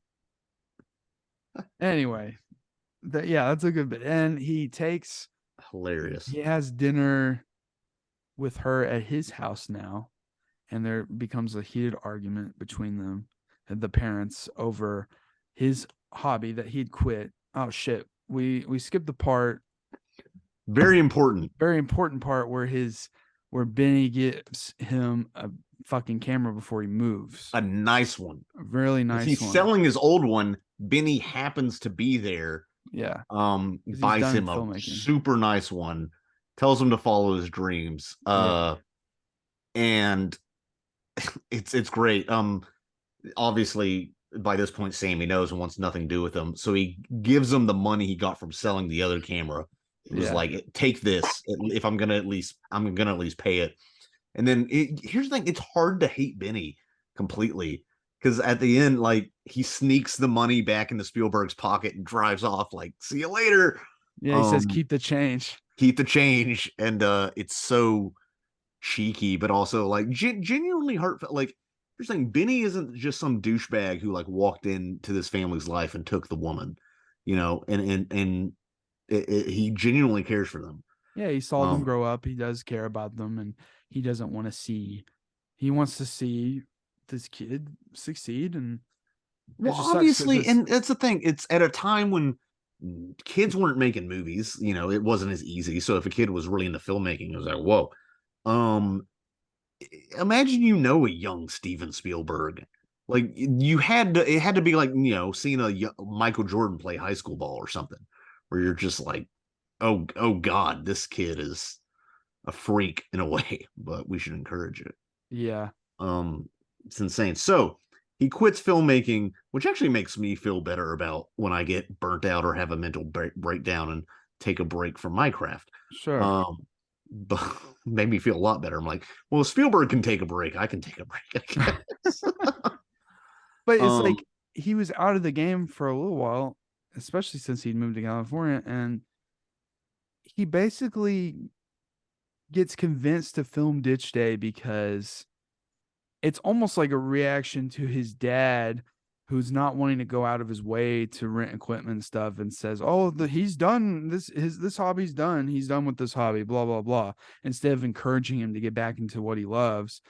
And then, of course, his mom on the other side is trying to get him to do it. It's almost like a reaction to his dad being like that he's like, no, fuck it, I'll do it. Well, also the girl says, "Hey, my dad has XYZ camera." This badass fucking And he freaks like almost movie like TV quality camera. Yeah. And he freaks out. Imagine letting your daughter's random 17-year-old boyfriend take this camera for a day. What the fuck? I have a feeling they have some money.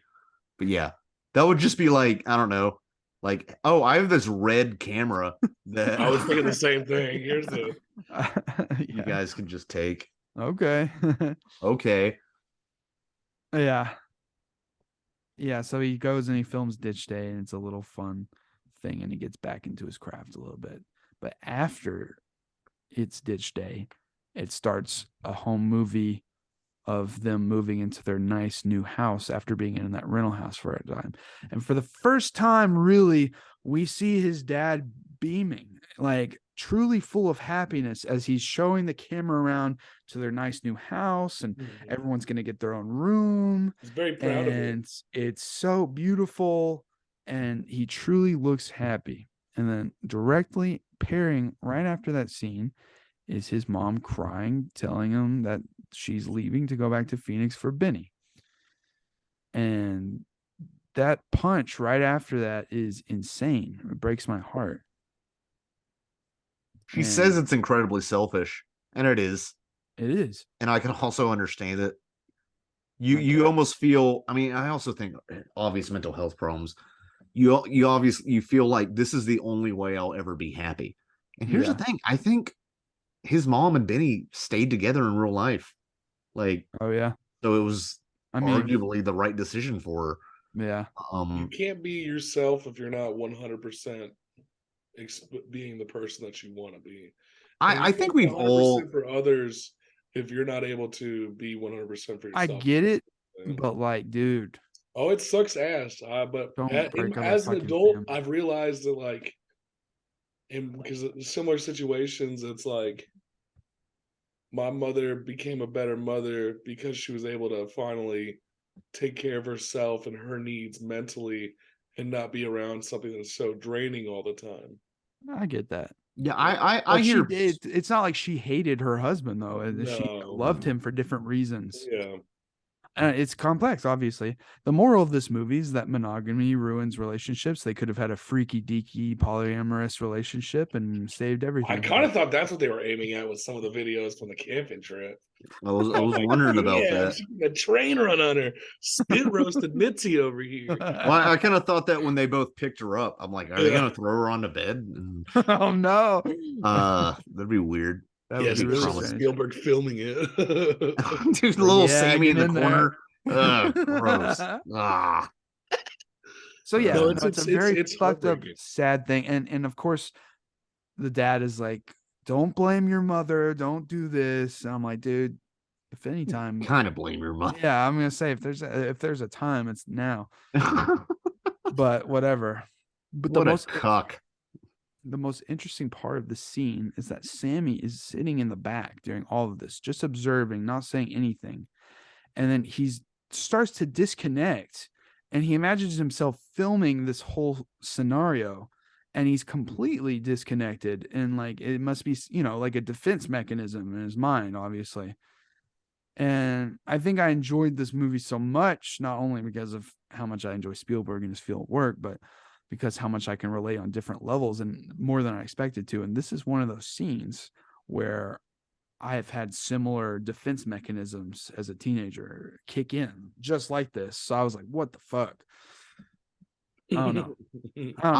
I know I would always use humor as a defense mechanism, even like stupid, objectively unfunny humor. Yeah. Or sometimes intentionally using, you guys know me. But you guys get it because we all kind of similar.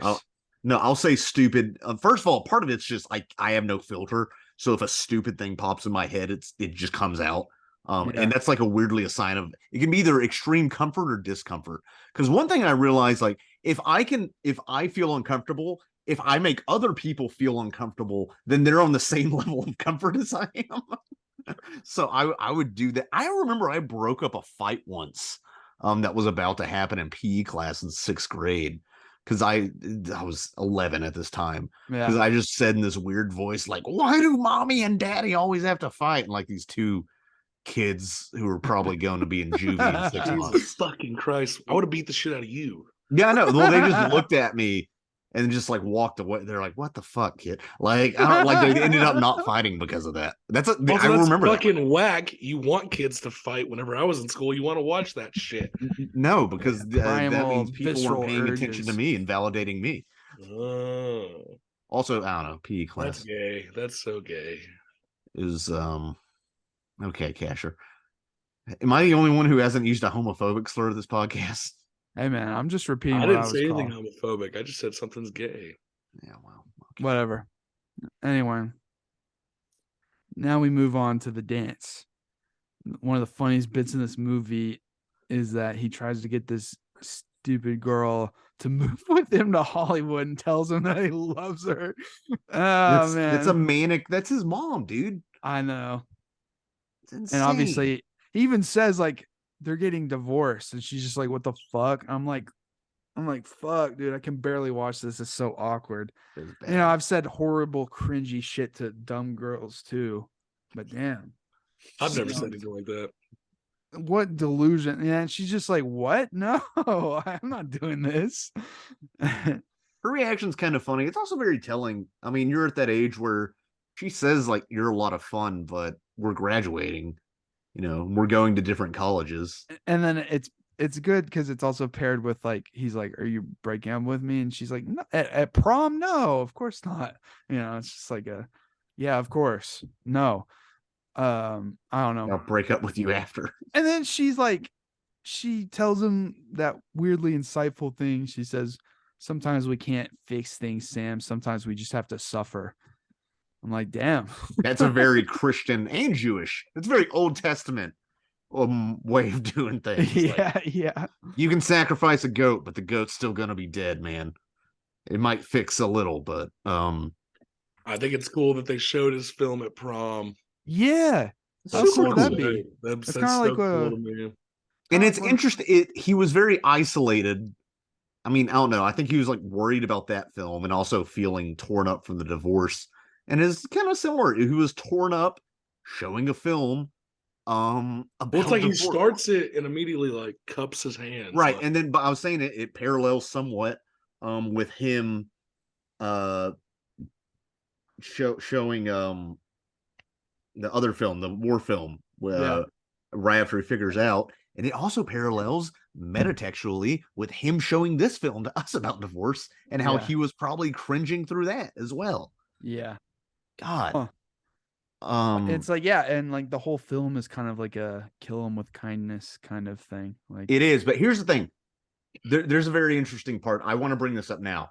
So throughout that film, you have the jock portrayed as a hero, which we'll get into that in a bit right after this. But I read a more academic take on that, and whether or not it was intentional by Spielberg or just he kind of did it.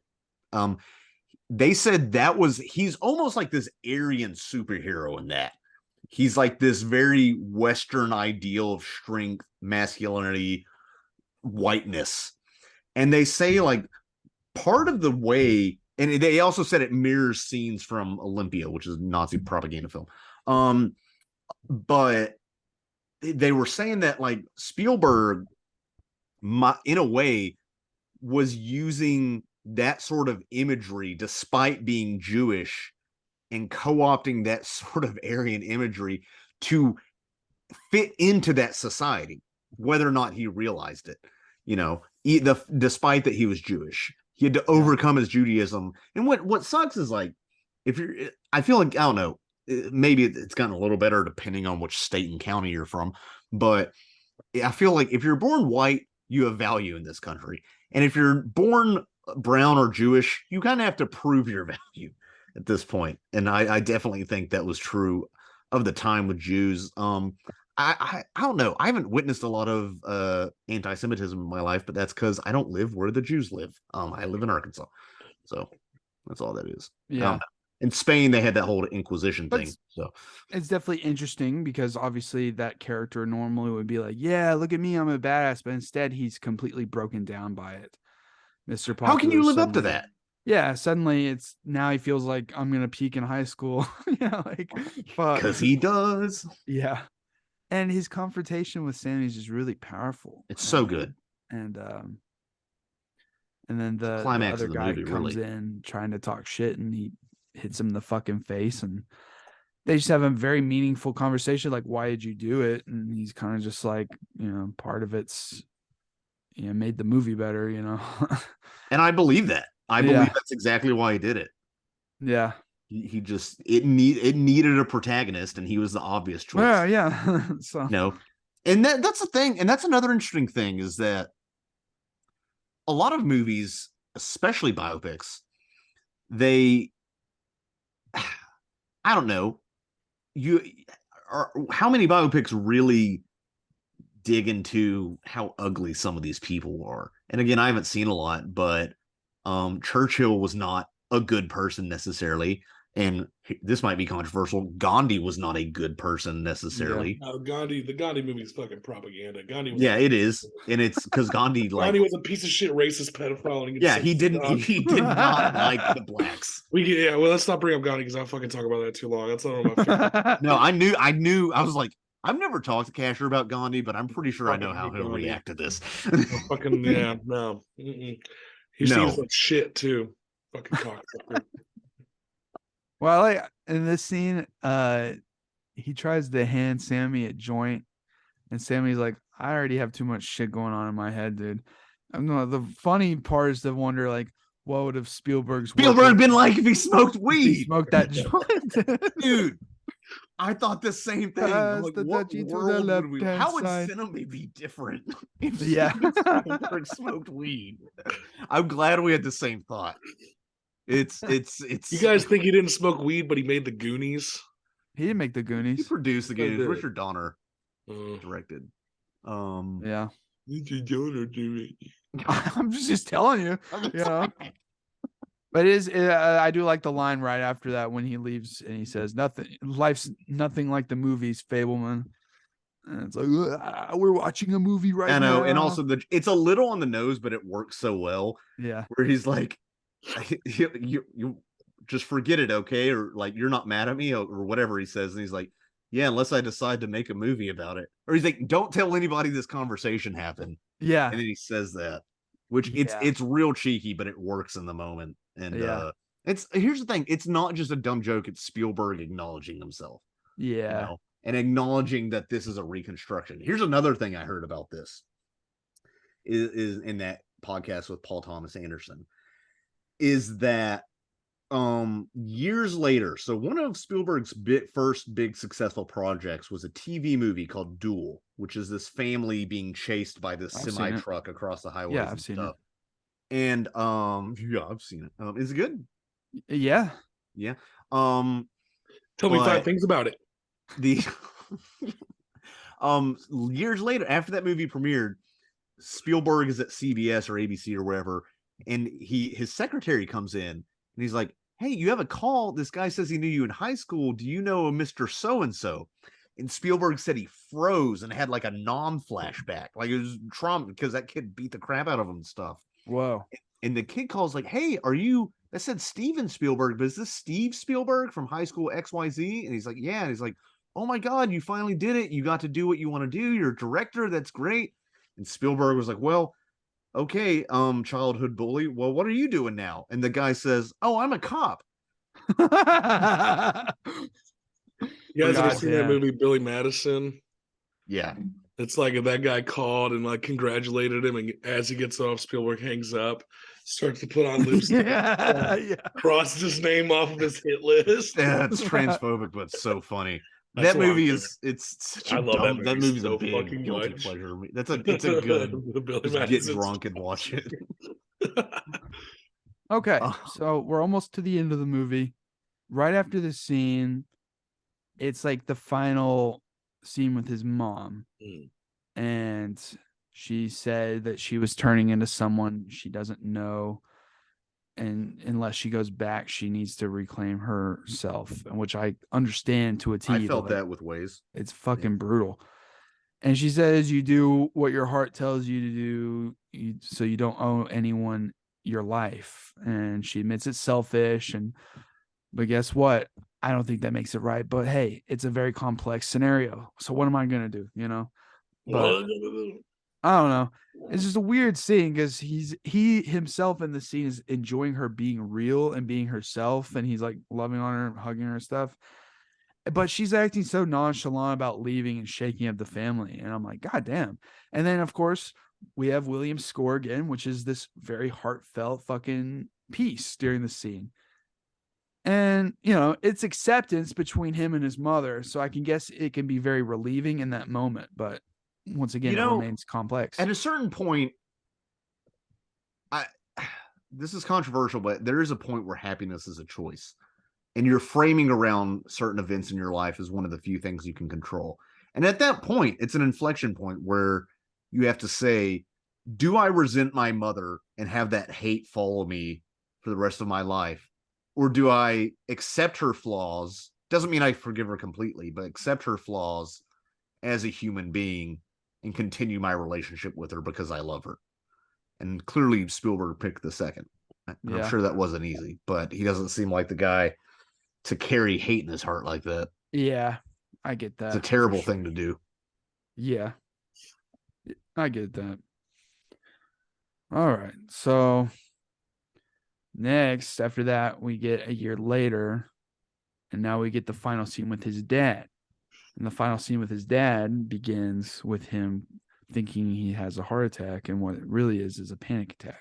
And I've definitely been there in my life before. I was explained what a panic disorder was, and that I have it, and an anxiety disorder too. I've had more panic attacks than anyone should ever experience in their life. Yeah.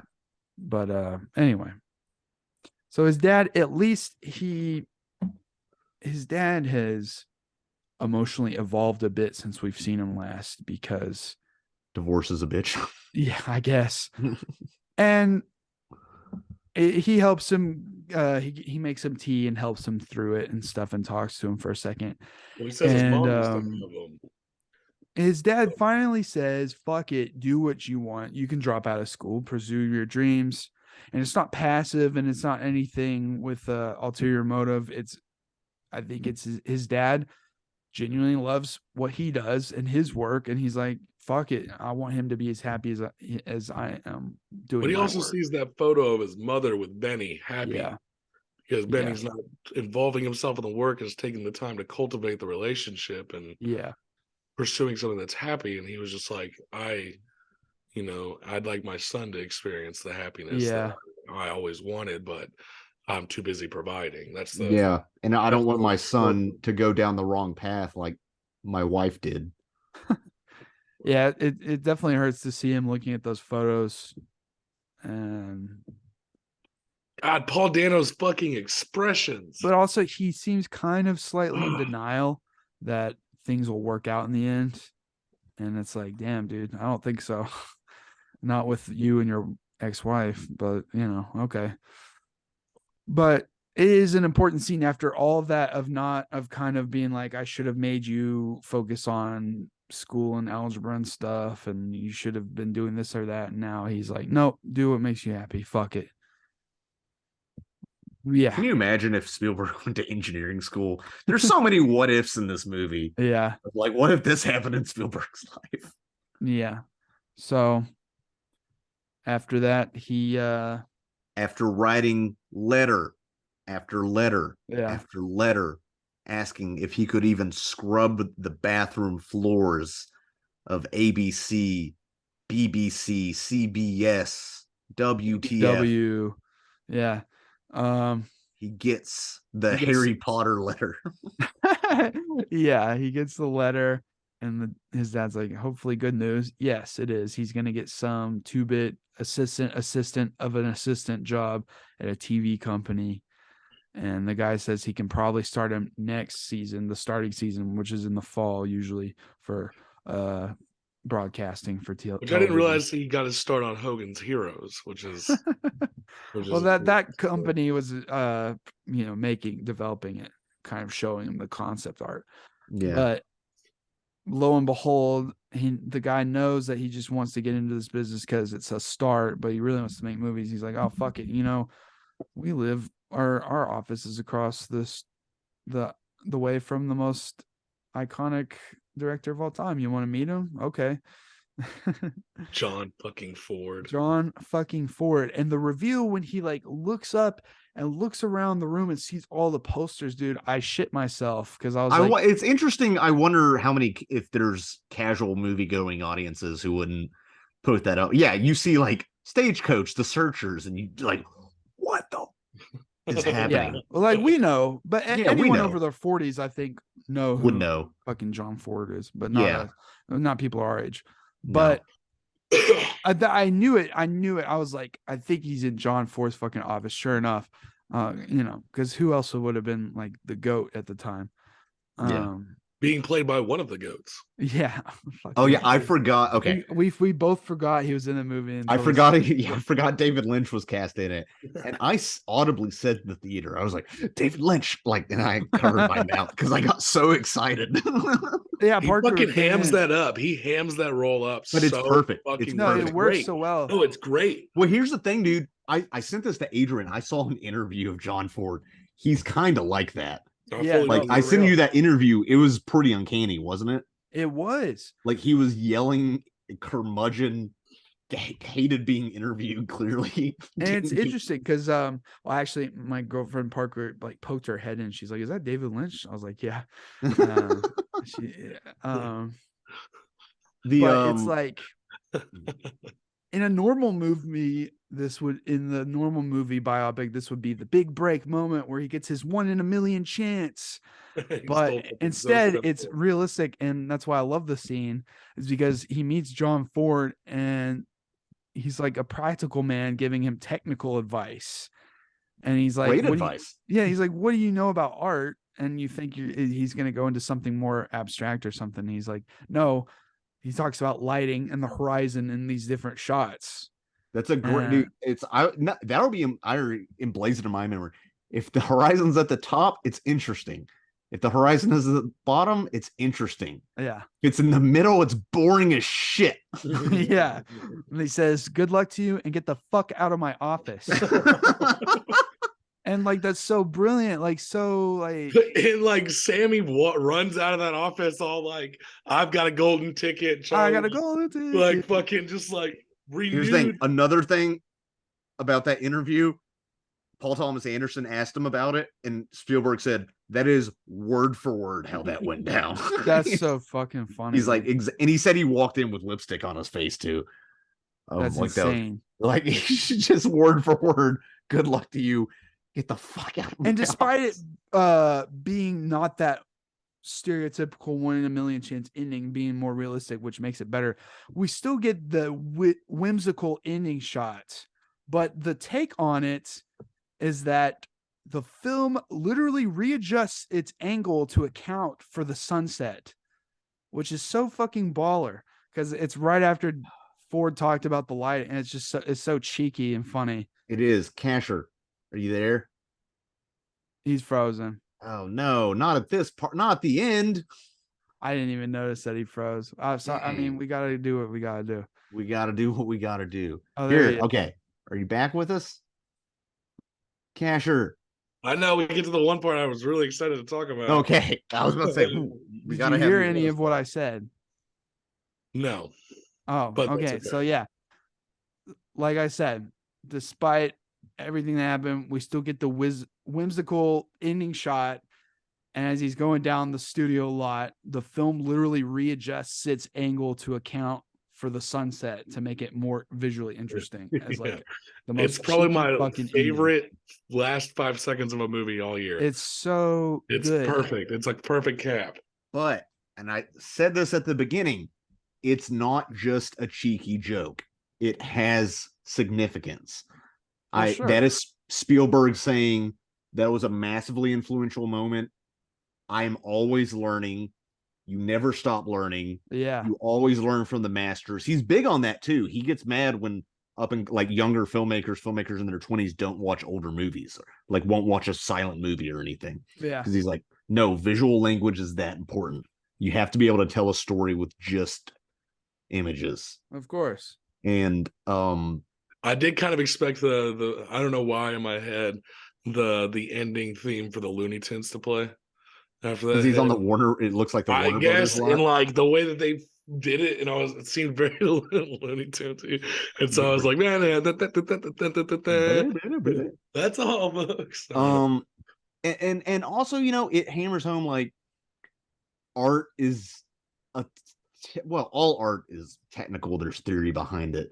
But he's like, this is a machine that makes movies, and it really celebrates via filmmaking. Not only can filmmaking represent all aspects of life, but at the time of its creation, filmmaking was the most multimedia form, and it celebrates all other art forms. All other art forms exist within film, whether that be writing, music, architecture, of course. And so it is hammering home the idea that he is combining all this knowledge, and not only that, but the worldviews, the yin and yang worldviews of his parents, into this art form that has ruled his life, and that an industry that he has ruled, that he is clearly still in love with and still finds wonder and joy with, and will until the day he dies. I loved it. Yeah. That's a great way to sum it up. I think, like, going into this movie, you know, Spielberg track record in the last decade hasn't been the best. Hits and misses. I think this is the best movie he's made in over a decade. Easily. Yeah. This is, to me, Horse is pretty good. to me, this is not S tier Spielberg, it's A tier Spielberg. Yeah. Now, I only say that because S tier Spielberg is Raiders and Schindler's List. Yeah, fair enough. It's like saying it's only A tier Spielberg is saying it's not one of the best movies in American history. So, but it's certainly one of my favorite movies. It was a great movie, one of the best of the year, certainly. Which, speaking of which, we'll get into next week on the Harbor. Best movies of 2022. Look Call out of for Duty that. Modern Warfare 2. Let's Yeah. go. It's Morbin time, boys. We're gonna have a Morbin boys. Man, thanks for listening, everybody. This has been the Kino Cowboy, Scott and Casher on the Harbor. I'm emotionally exhausted. Thank you for tuning in. If you tuned in, we went deep on this one, boys. Thanks for watching. We love Steven Spielberg. We love the Jews.